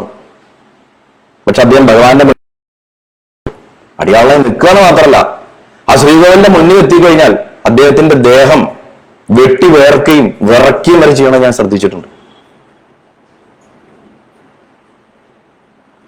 കാരണം അദ്ദേഹത്തിന്റെ അകത്തുള്ള ആത്മാവ് ആ കൂട്ടിൽ പെട്ടുപോയല്ലോ, എനിക്ക് അങ്ങോട്ട് ലയിക്കണം എന്നുള്ള ലക്ഷണം കാണിക്കുന്നതാണ് വാസ്തവത്തിൽ ഈ ബാഹ്യമായിട്ടുള്ള പല പ്രകടനങ്ങളും. അദ്ദേഹത്തിനുണ്ടായ ഒരു അനുഭവം ഞാൻ പറയാം. അദ്ദേഹം അനേക കാര്യങ്ങൾ ചെയ്തിട്ടും അദ്ദേഹത്തിന് പൂർണ്ണമായിട്ട് ശാന്തിയും സമാധാനം കിട്ടണില്ല എന്ന് ആ ലെവലിൽ എത്തിയിട്ട് അദ്ദേഹത്തിന് തോന്നിയിട്ട് അദ്ദേഹം ഒരു ഉത്തരം അന്വേഷിച്ച് ഗുരുവായൂരപ്പന്റെ മുന്നിൽ ഇതേപോലെ ഒരു ഉച്ചപൂജ കഴിഞ്ഞ നേരത്തെ എത്തിയപ്പോ, ഗുരുവായൂരപ്പ അന്നും വാമനാവതാരമാണ്, മഹാബലിയെ ചവിട്ടിത്താഴ്ത്താണ്. അദ്ദേഹം പക്ഷെ കണ്ടത് ആ പെൺകുട്ടി കണ്ട മാതിരി ഭഗവാൻ ചതിക്കുന്നുണ്ട് അതുകൊണ്ട് എനിക്കും ചതിക്കാം എന്ന രീതിയിലല്ല. അദ്ദേഹം അവിടെ കണ്ടത് മഹാബലിയാണ്. ഭക്തന്മാരിൽ ഏറ്റവും ഉന്നതൻ മഹാബലിയായിരുന്നു എന്നാണ് ചില ശ്ലോകങ്ങളിൽ, പ്രത്യേകിച്ച് മുകുന്ദമാലയൊക്കെ എഴുതി കുലശേഖര ആൾവാർ എഴുതി വെച്ചിട്ടുള്ളത്. കാരണം ബലി ആത്മദാനമാണ് ചെയ്തത്, അതുകൊണ്ടാണ് അദ്ദേഹം ബലിയായത്. ഏറ്റവും വലിയ സാക്രിഫൈസ് കൊടുത്ത ആളാ. മഹാബലവാൻ എന്നുള്ള അർത്ഥം മാത്രമല്ല, തന്റെ സർവസ്വം താൻ തന്നെയും തന്റെ ആത്മാവ് സകലം തനിക്ക് എന്തൊക്കെയുണ്ട് അത് മുഴുവൻ ഞാൻ തന്നെ അങ്ങയുടെ എന്താ പറയാ അങ്ങേക്കുള്ള ദാനം എന്ന് പറഞ്ഞിട്ട് കൊടുക്കും. അതിന്റെ അപ്പുറത്തേക്ക് കൊടുക്കാൻ വേറെ ഒന്നുമില്ല. അപ്പൊ അദ്ദേഹത്തിന് ഈ വ്യക്തിക്ക് ഈ ഭക്തന് മനസ്സിലായി, പരിപൂർണ പ്രവൃത്തി, പരിപൂർണമായ സമർപ്പണം ഗുരുവായൂരപ്പന്റെ തൃപ്പാദങ്ങളിൽ ചെയ്യുമ്പോൾ മാത്രമേ തനിക്ക് പരിപൂർണമായ ശാന്തി അകത്ത് കിട്ടുള്ളൂ എന്ന് മനസ്സിലാക്കി എന്നാ പറഞ്ഞത്. അതിനുശേഷം അദ്ദേഹത്തിന് ഭഗവാനോടുള്ള അപ്രോച്ച് തന്നെ മാറിപ്പോയി എന്ന് പറയുന്നു. നോക്കൂ, വാമനാവതാരം മഹാബലിയെ ചവിട്ടിത്താഴ്ത്തുന്നു എന്ന് പറയുന്നു. ഞാൻ അതിനെ ഒരിക്കലും ചവിട്ടിത്താഴ്ത്താനായിട്ട് പറഞ്ഞിട്ടില്ല. ഞാൻ ഓണക്കഥകൾ എന്ന് പറഞ്ഞിട്ടുള്ള യൂട്യൂബിലുണ്ട്, അതിൽ ഞാൻ പറഞ്ഞിട്ടുണ്ട് എന്റെ കാഴ്ചപ്പാട് എന്താന്ന്. തൃപ്പാദങ്ങൾ കൊണ്ട് അദ്ദേഹം അനുഗ്രഹിക്കുകയാണ് ചെയ്തത്. എവിടേക്കും ചവിട്ടി ഒരു കട്ടപ്പാറ കൊണ്ടോ ഒരു മരക്കുറ്റി കൊണ്ടോ മണ്ണിലേക്ക് ചവിട്ടിക്ക് ഇറക്കണമാതിരി ഇറക്കിയതല്ല. മറ്റൊരു മഹാലോകത്തേക്ക് പറഞ്ഞയച്ചിട്ട് അവിടെ ഇന്നും ഭഗവാൻ കാവൽ നിൽക്കുകയാണ്. വാമനാണ് ഇന്നും കാവൽ നിൽക്കുന്നത് മഹാബലിക്ക്. വരുന്നൊരു കാലഘട്ടത്തിൽ അദ്ദേഹത്തിന് ഇന്ദ്രപദവിയും വാഗ്ദാനം ചെയ്യപ്പെട്ടിട്ടുണ്ട്. അപ്പോ ഗുരുവായൂരപ്പനെ നമ്മൾ എങ്ങനെ കാണുന്നു എന്നുള്ളത് നമ്മുടെ സംസ്കാരവും നമ്മുടെ കാഴ്ചപ്പാടും അനുസരിച്ചിരിക്കും. ആ സംസ്കാരവും കാഴ്ചപ്പാടും ശുദ്ധീകരിച്ചെടുക്കണമെങ്കിലും നമുക്ക് ഭഗവാന്റെ സഹായം തന്നെ വേണം. പരമതത്വമായ നാരായണായ ഗുരുഭ്യോ നമഃ എന്ന് പറഞ്ഞിട്ട് അദ്ദേഹത്തിനെ ഗുരുനാഥനായിട്ട് കണ്ടാൽ മാത്രമേ നമുക്ക് സാധിക്കൂ. വഴികാട്ടി തരണവൻ ഗു, ഇരുട്ട് രു, തകർക്കുന്നവൻ, ഇരുട്ടിനെ തകർക്കുന്നവൻ ഗുരു എന്നാണ്.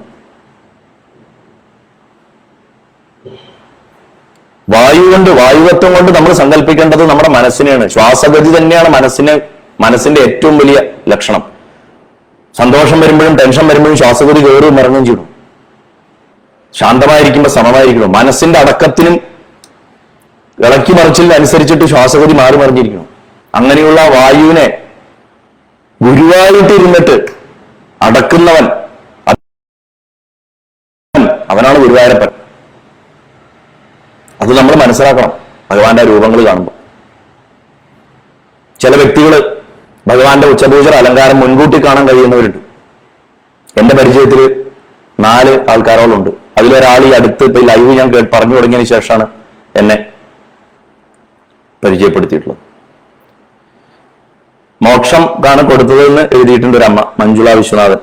വാസ്തവത്തിൽ മോക്ഷമല്ല, മോക്ഷം എന്ന് പറഞ്ഞാൽ ബലിക്ക് പിന്നെ ജന്മമില്ല എന്നായി. ബലി മോക്ഷം കിട്ടുക എന്ന് പറഞ്ഞു കഴിഞ്ഞാൽ ഭഗവാന്റെ ലയിച്ചു പോകും. ഭഗവാന്റെ ലയിച്ചു പോയിട്ടില്ല അദ്ദേഹം.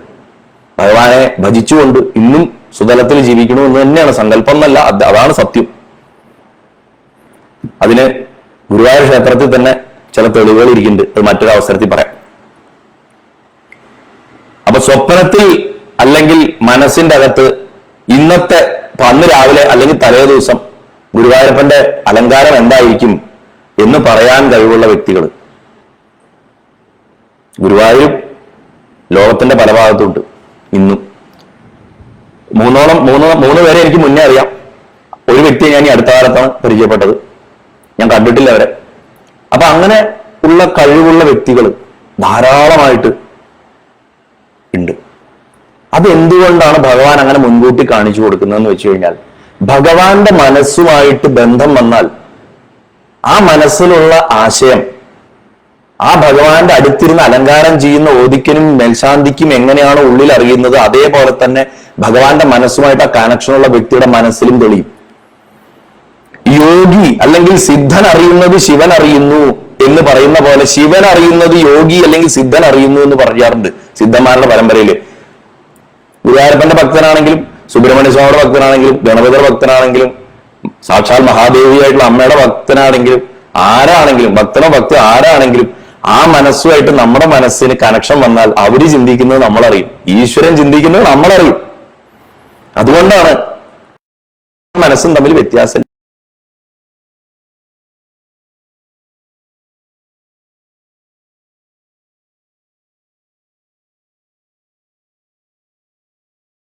നമ്മുടെ മനസ്സ് നമുക്ക് സിനിമയായിട്ട് തോന്നുന്നത് മൂവ്മെന്റ് ഉണ്ടാവണ മതി. ചിന്തകൾ ഇങ്ങനെ ഒന്നിനു പിറകെ നമ്മുടെ ഉള്ളിൽ നിന്ന് ഉത്ഭവിച്ചുകൊണ്ടിരിക്കണം, നമ്മുടെ അകത്തുനിന്ന് അഹംബോധത്തുനിന്ന് ഉണ്ടായിക്കൊണ്ടിരിക്കുന്നതുകൊണ്ടാണ് മനസ്സെന്ന് പറഞ്ഞൊരു സാധനമുണ്ട്. മനസ്സ് ശരിക്കും പ്രഹേളിയാണെന്ന് പറയും. അങ്ങനൊന്നും ഇല്ല. ചിന്തകൾ തമ്മിലുള്ള ഗ്യാപ്പ് കൂട്ടി കൊണ്ടുവരികയാണ് ചെയ്യുന്നത്, യോഗത്തിൽ കൂടിയും ജപത്തിൽ കൂടിയും. അവസാനം ചിന്തകൾ ഇല്ലാത്ത അവസ്ഥയാവുമ്പോൾ മനസ്സില്ലാതാവുമ്പോഴാണ് നമ്മൾ പരമാത്മതത്വം പ്രകാശിപ്പിക്കണം എന്നാ പറയാം. അപ്പൊ ആ ഉള്ള നേരത്ത് എന്താണോ ചിന്ത, ആ ചിന്തയാണ് അപ്പോഴത്തെ മനസ്സ്. ഒരു മോശം കാര്യം ആലോചിക്കുമ്പോൾ അതാണ് അപ്പോഴത്തെ മനസ്സ്. എന്നാൽ നമ്മൾ ഗുരുവായൂരപ്പന്റെ തിരുസ്വരൂപം മനസ്സിൽ ആലോചിക്കണ നിമിഷം, ഉച്ചപൂജ അലങ്കാരം കേൾക്കുമ്പോൾ ഞാൻ പറഞ്ഞില്ലേ, ആ നിമിഷം നമ്മുടെ മനസ്സ് ഗുരുവായൂരപ്പനാണ്. അപ്പൊ ആ ഗുരുവായൂരപ്പനെ എത്രത്തോളം നേരം അവിടെ നിർത്താൻ പറ്റുമോ അത്രത്തോളം നേരം നിർത്തിയാൽ മതി. വേറെ ഒന്നും ചെയ്യേണ്ടതില്ല. നമ്മുടെ സകല ദുർവാസനകളും വിഷമങ്ങളും ഒക്കെ അടിയിലെ വേര് വെച്ചിട്ട് മൂപ്പര് കത്തിലോണ്ട് കത്തി കളയും. മനസ്സിനെ ഭയങ്കരമായിട്ട് ബലം കൊടുത്തിട്ട് ഇങ്ങനെ വ്രതങ്ങൾ അനുഷ്ഠിച്ച് നമുക്ക് വെമ്പുണ്ടാവും. നമുക്ക് ആഗ്രഹമുള്ള കാര്യങ്ങൾ പോയിട്ട് ചെയ്യാനായിട്ട് അതൊന്നും ചെയ്യേണ്ട ആവശ്യമില്ല. അദ്ദേഹത്തിനെ ആശ്രയിച്ചുകൊണ്ടേയിരിക്കുക, അദ്ദേഹത്തിന് ചിന്തിക്കാന്ന് മാത്രം ചെയ്താൽ മതി. നിങ്ങളിനി ഒരു മോശം പ്രവൃത്തിയിൽ ഏർപ്പെട്ടിരിക്കണമെങ്കിലും ഭഗവാനെ ചിന്തിക്കൂ. വൈകാണ്ട് അദ്ദേഹം മോശം പ്രവൃത്തിയിൽ നിങ്ങളുടെ മനസ്സിനെ മാറ്റും. അഡിക്റ്റഡ് ആണ് ഞാൻ, എനിക്ക് ചെയ്യാതിരിക്കാൻ പറ്റില്ല എന്ന് പറയും. പറ്റും. ഭഗവാൻ അതിന് സഹായിക്കും. അദ്ദേഹത്തിന്റെ കൈ പിടിച്ചാൽ മതി, വേറെ ഒന്നും ചെയ്യണ്ട. അപ്പൊ അങ്ങനെയുള്ള ആ കളഭാലങ്കാരം, അത്ര വൈശിഷ്ട്യമാർന്നുള്ള കളഭാലങ്കാരത്തിനെ കുറിച്ച് കുറച്ച് കാര്യങ്ങൾ പറയാം. മഹാവിഷ്ണുവിന്റെ പ്രിയങ്കരമായിട്ടുള്ള വസ്തു ചന്ദനാണ്. നമ്മൾ ആദ്യം മനസ്സിലാക്കേണ്ട ഒരു കാര്യം, നമ്മൾ പുറത്തുനിന്ന് ശ്രീകോവിലിന്റെ അവിടെ നോക്കുമ്പോൾ ദീപനാളങ്ങളുടെ മഞ്ഞ വെളിച്ചത്തിൽ ഗുരുവായൂരപ്പന്റെ ആ തിരുശരീരം, ആ തിരുശരീരത്തിനെ മൂടിയിരിക്കുന്ന ഈ അലങ്കാരത്തില് എല്ലാം മഞ്ഞ കളറായിട്ടാണ് നമുക്ക് കാണുക. നമ്മൾ വിചാരിക്കണത് അത് കളഭാണ് എല്ലാം എന്നാ, പക്ഷെ ശരിക്കും കളഭല്ല. എല്ലാം ഭഗവാന്റെ മുഖത്ത് എപ്പോഴും ചന്ദനം മാത്രമേ ചാർത്തുള്ളൂ. കഴുത്ത് തൊട്ട് ഇങ്ങോട്ട് താഴേക്ക് കളഭാണ് ചാർത്തുക. മുഖത്ത് കളഭം ചാർത്താറില്ല. മുഖത്ത് കളവം ചാർത്തുന്നത് ധനുമാസത്തിൽ കളഭാട്ടം നടക്കുമ്പോൾ അദ്ദേഹത്തിന് കളഭത്തിൽ അഭിഷേകം ചെയ്ത് നിർത്തുമ്പോൾ മാത്രമേ ചെയ്യൂ. അല്ലാത്ത സമയത്ത് നമ്മൾ ഈ കാണുന്ന അലങ്കാരത്തിൽ എപ്പോഴും മുഖത്ത് ചന്ദനാണ് ചാർത്തിയിട്ടുണ്ടാവുക. അത് ഗുരുവായൂരപ്പന്റെ ഒരു സവിശേഷമായിട്ടുള്ള ഒരു കാര്യമാണ്. സാക്ഷാൽ വിരാട് സ്വരൂപനായിട്ടുള്ള പരബ്രഹ്മമാണ് ഗുരുവായൂരപ്പൻ. അദ്ദേഹത്തിൽ സകല തത്വങ്ങളും അടങ്ങിയിട്ടുണ്ട്. ശൈവ വൈഷ്ണവ ശാക്തേയ തത്വങ്ങൾ മുഴുവൻ അദ്ദേഹത്തിന്റെ അകത്ത് അടങ്ങിയിട്ടുണ്ട്. അദ്ദേഹം ശിവനിൽ നിന്നോ ദേവിയിൽ നിന്നോ ഭിന്നനല്ല. ഞാൻ എപ്പോഴും പറയുന്നില്ലേ, ഒന്നാണ്. ആ ഒന്നായിട്ടുള്ള ഉണ്മയായിട്ടുള്ള വസ്തുവാണ്. സത്യം പരം ധീമഹി എന്ന് ഭാഗവതം വിളിക്കുന്ന എന്താണോ ആ സത്യം, ആ സത്യമാണ്. ഭാഗവതം വിഷ്ണു പരം ധീമഹി എന്നോ ശിവം പരം ധീമഹി എന്നോ ദേവീം പരം ധീമഹി എന്നോ ഒന്നല്ല പറയണത്. സത്യം പരം ധീമഹി അങ്ങനെയാണ് പറയണത്. ആ സത്യമാണ് ഗുരുവായൂരപ്പൻ. പക്ഷെ അവിടെ പ്രകാശിക്കുന്നത് വിഷ്ണു സ്വരൂപിയായിട്ടാണ്. ശരീരത്തിന്റെ ഉത്തമാംഗം, ഏറ്റവും ഉത്തമമായിട്ടുള്ള അംഗമാണ് മുഖം. അപ്പൊ നമ്മുടെ ഐഡന്റിറ്റി മുഖമാണ്. മുഖം കണ്ടിട്ട് തിരിച്ചറിയണം. അപ്പൊ മുഖം താൻ വിഷ്ണുവാണ്, ഇവിടെ ഞാൻ വിഷ്ണുവാണ് അല്ലെങ്കിൽ കൃഷ്ണനാണ്. വിഷ്ണുവും കൃഷ്ണനും തമ്മിൽ അഭേദമാണ്. അവിടെ വിഷ്ണുവാണ്, താൻ കൃഷ്ണനാണ് എന്നുള്ളത് കാണിക്കാൻ മുഖത്ത് ചന്ദനം, ശരീരത്തിൽ കളഭം. കളഭത്തില് പ്രധാനമായിട്ടുള്ള 3 ദ്രവ്യങ്ങൾ ശൈവ വൈഷ്ണവ ശാക്തേയ ദ്രവ്യങ്ങളാണ്. ചന്ദനം കളഭത്തിലുണ്ട്. കളഭത്തിന്റെ ഒരു കോമ്പോസിഷനാണ്, ഒരു ഇൻഗ്രീഡിയന്റ് ആണ്. അത് വൈഷ്ണവാണ്. പനിനീര് തണുപ്പിക്കുന്ന വസ്തുവാണ്, ശൈവമാണ്. ശിവന് പനിനീര് അഭിഷേകം വിശേഷ. കുങ്കുമപ്പൂ, കാശ്മീരി കുങ്കുമം ശാക്തയാണ്, ദേവിടെയാണ്. ഇത് 3 ചേർത്തതാണ് ഭഗവാന്റെ തിരുശരീരത്തിലിടുന്നത്. പച്ചക്കർപ്പൂരം അതെ, തണുപ്പുണ്ടാക്കണതാണ്. അതും ശരിക്ക് ശിവന് വിശേഷമാണ്. അങ്ങനെയുള്ള അത്ര മഹിമയാർന്നതാണ് ഗുരുവായൂരപ്പന്റെ കളഭച്ചാർത്തിന്റെ ആ കളഭത്തിന്റെ ഒരു തത്വം തന്നെ, കളഭത്തിന്റെ ചേരുവകളുടെ തത്വം തന്നെ. ആ തിരുശരീരത്തിൽ കിടക്കുന്നതാണ് നമ്മൾ എടുക്കുന്നത്. ആ ശ്രീകോവിലിനുള്ളിൽ നമുക്ക് സങ്കല്പിക്കാൻ പറ്റണതിന്റെ അപ്പുറത്തേക്ക് ചൂടാണ് അദ്ദേഹത്തിന്. ഒന്ന് ദീപനാളങ്ങളുടെ ചൂട്, വായുസഞ്ചാരം ഇല്ല, ഗർഭഗൃഹമാണല്ലോ, ഗർഭഗൃഹമാണ്. നമ്മുടെ ഗർഭപാത്രത്തിന്റെ അകത്തൊരു കുഞ്ഞിരിക്കുന്ന മാതിരിയാണ് ഭഗവാൻ ഇരിക്കുന്നവർ. അതിന് കാറ്റും വെളിച്ചും കിടക്കാൻ വഴിയില്ല. അകത്ത് അനേക ദീപജാലങ്ങൾ, അതും കത്തണതോ നെയ്യ്, എന്തൊരു ചൂടായിരിക്കും. പിന്നെ ഏറ്റവും ചൂടുണ്ടാക്കുന്ന തുളസി അദ്ദേഹത്തിന്റെ മേലെയുണ്ട്. തുളസി എന്ന് പറഞ്ഞാൽ ഭയങ്കര ചൂടുണ്ടാക്കുന്ന ഒരു വസ്തുവാണ്, വിഷഹരം കൂടിയാണല്ലോ. പിന്നെ ആ ഭഗവാന്റെ ശരീരത്തിൽ നിന്ന് നിർഗമിക്കുന്ന ചൈതന്യത്തിന്റെ തേജസ്സിന്റെ ചൂട്, ഭഗവാന്റെ ഒരു തപസ്സുണ്ടല്ലോ, ആ തപസ്സിന്റെ ചൂട്, ഇതെല്ലാം സഹിച്ചുകൊണ്ടാണ് അതിന്റെ അകത്ത് പ്രവർത്തിയെടുക്കുന്നവർ ഇരിക്കുന്നത്. അത്തരമൊരു ചൂടിൽ എന്ത് നനച്ചിട്ടിട്ടാലും എത്രയും പെട്ടെന്ന് അത് അടർന്നു പോകണം. നമ്മൾ പല ക്ഷേത്രങ്ങളിലും ചെല്ലുമ്പോൾ, ഈവൻ ഗുരുവായൂർ തന്നെ ഇപ്പൊ നമ്മൾ ഉദയവന്മാരുടെ ഒക്കെ ഇതില് കാണാറുണ്ട്. ഇപ്പൊ 2 ദിവസം മുമ്പ് കൂടെ കീഴ്ശാന്തി കുട്ടികളിൽ ഒരാളുമായിട്ട് ഞാൻ സംസാരിക്കാനിടയിൽ ഈ വിഷയം, വിള്ളലൂര് ഇട്ടിട്ടുള്ള ചന്ദനത്തിലും ആ ചന്ദനച്ചാർത്തിലും അപ്പൊ വെള്ളം നനച്ചു കൊടുക്കും വരും. ഗുരുവായൂരപ്പന് ഇത്ര ചൂടുണ്ടെങ്കിലും എത്ര വെള്ളം നിങ്ങൾ നനച്ചാലും നനച്ചില്ലെങ്കിലും, അത് നനയ്ക്കണ്ടോ ഇല്ലയോ എന്ന് നമുക്കറിയില്ല, അത് അങ്ങോട്ട് പൊട്ടിപ്പൊളിയാണ്ടിരിക്കും. ഭഗവാന്റെ തിരുശരീരത്തിൽ നിന്ന് ജലം പുറത്തു വരുന്നുണ്ട് എന്നുള്ള ഒരു സങ്കല്പം പറഞ്ഞു കേട്ടിട്ടുണ്ട്. വിയർക്കുന്നുണ്ട് ആ വിഗ്രഹം. ആ വിയർപ്പ് ആ ചന്ദനത്തിനെ, ആ കളഭത്തിനെ അവിടെ പിടിച്ചു നിർത്തുന്നുണ്ട്. അപ്പൊ ഗുരുവായൂരപ്പന്റെ ശരീരത്തിൽ നിന്ന് വരുന്ന ജലം കൂടെ ചേർന്നിട്ടാണ് അത് പ്രസാദമായിട്ട് നമുക്ക് കിട്ടുന്നത് പുറത്തേക്ക്. ഗുരുവായൂരപ്പ അതിന്റെ മഹിമ എന്താ പറയുക അല്ലേ, നമുക്ക് സങ്കല്പിക്കാൻ പറ്റില്ല. ഗുരുവായൂർ ക്ഷേത്രത്തിലെ പ്രതിഷ്ഠാമൂർത്തി ചതുർബാഹുവായിട്ടുള്ള മഹാവിഷ്ണുവാണ്, ഒരു സംശയവും വേണ്ട.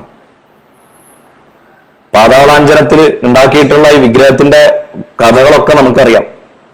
അത് സാക്ഷാൽ മഹാവിഷ്ണു തന്നെ പൂജിച്ചു. അവിടുന്ന് അദ്ദേഹം ബ്രഹ്മാവിന് കൊടുത്തു. ബ്രഹ്മാവിന് സുതവസ്സിനും കൃഷ്ണിക്കും കിട്ടി.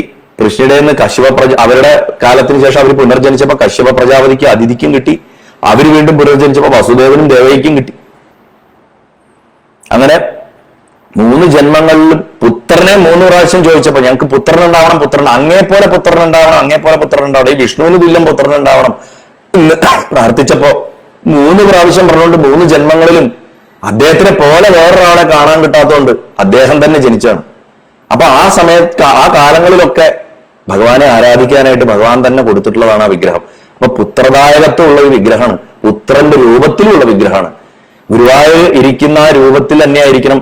ദേവകി പ്രസവിച്ചിട്ട് കഴിഞ്ഞപ്പോ ആ കുഞ്ഞ് ചതുർബാഹുവായിട്ടുള്ള തമത്ഭുതം ബാലകമംബുജക്ഷണം ചതുർഭുജം ശങ്കഗതാദ്യുതായുധം ശ്രീവത്സലക്ഷം കളശോഭികൗസ്തുഭം പീതാംബരം സാന്ദ്രപയോധ സൗഭഗം മഹാർഹവൈഢൂര്യകീടകുണ്ഠലത്യുഷാപരിഷ്വക്ത സഹസ്രകുന്തളം ഉദ്ദാമ കാഞ്ചൻ ഗണകങ്കണാധിപർവിരോജമാനം വസുദൈവയക്ഷത.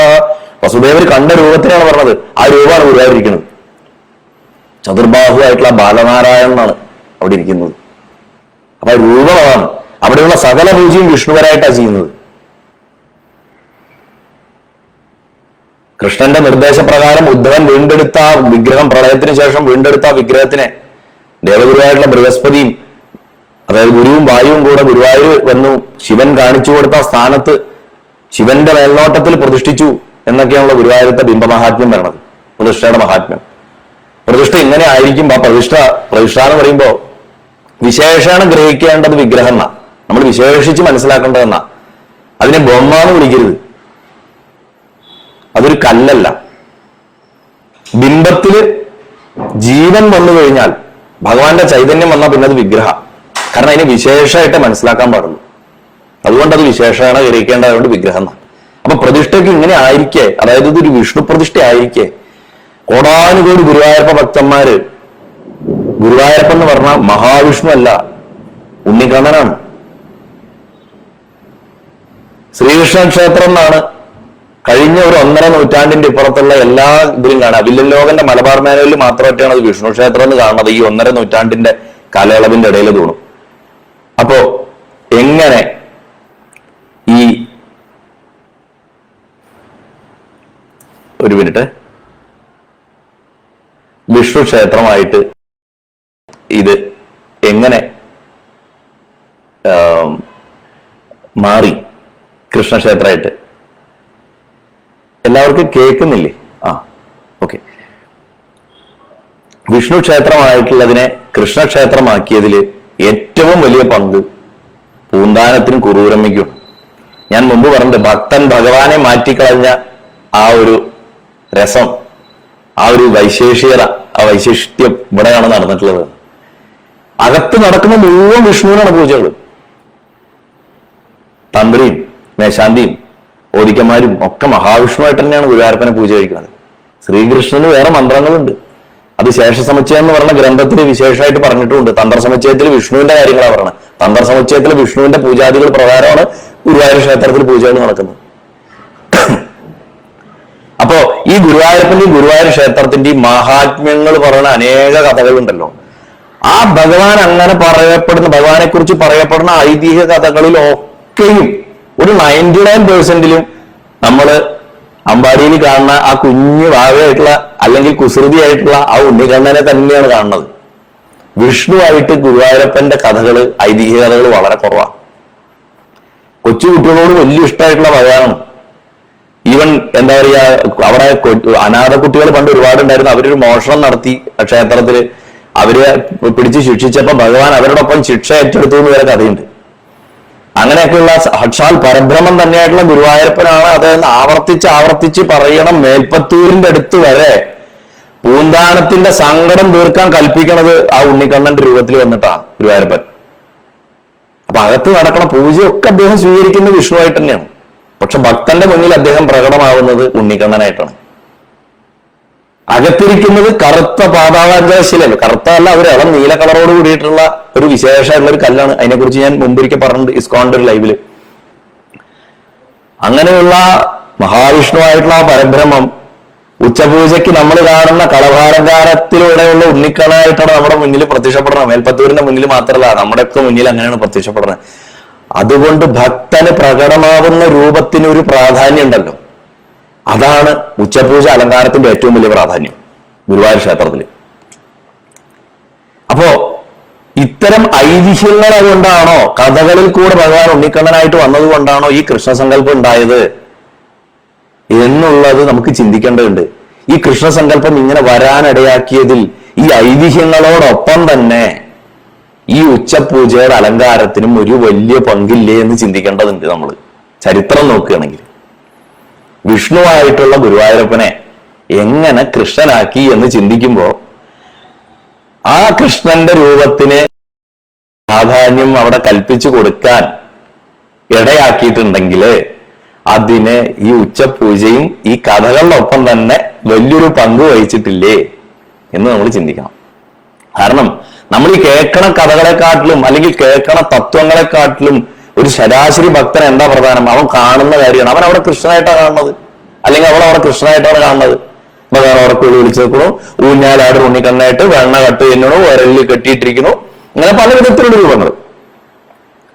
ഗുരുവായൂർ ക്ഷേത്രത്തിലെ ദർശന സമയങ്ങളിൽ ഗുരുവായൂരപ്പനെ പല രൂപത്തിലും ആൾക്കാർ കാണുന്നുണ്ട്.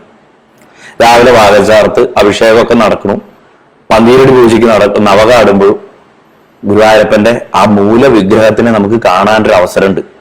കറുത്ത അല്ലെങ്കിൽ ഇളം നീല നിറമുള്ള മഞ്ഞ നിറമുള്ള വെളിച്ചം അകത്തുള്ളതുകൊണ്ട് അത് കറുപ്പായിട്ടേ തോന്നുള്ളൂ. ആ നീല നിറത്തിന്റെ ഒരു ഇളം നീലച്ചവി ആ വിഗ്രഹത്തിനുണ്ട്. പാതാളാഞ്ജനം എന്ന് പറഞ്ഞ മെറ്റീരിയൽ തന്നെ അത് അങ്ങനെയാണ്. ഞാൻ പറഞ്ഞല്ലോ, അത് ഭൂമിയിൽ കാണപ്പെടുന്ന ഒരു വസ്തുവല്ല എന്നൊക്കെ ഞാൻ പറഞ്ഞിട്ടുണ്ട് ഐസ്കോൺ ലൈവിൽ. അപ്പൊ ഗുരുവായൂരപ്പന്റെ ആ മൂലവിഗ്രഹം ആ നേരങ്ങളിൽ നമുക്ക് കാണാൻ പറ്റുള്ളൂ. ബാക്കി സമയങ്ങളിലൊക്കെ അദ്ദേഹം ചക്രവർത്തി വിഗ്രഹമാണ്, ചക്രവർത്തിയാണ്. ഇപ്പൊ സർവാലങ്കാര ഭൂഷിതനായിട്ടുള്ള ഭഗവാനെ കാണുന്നത് നമ്മള്.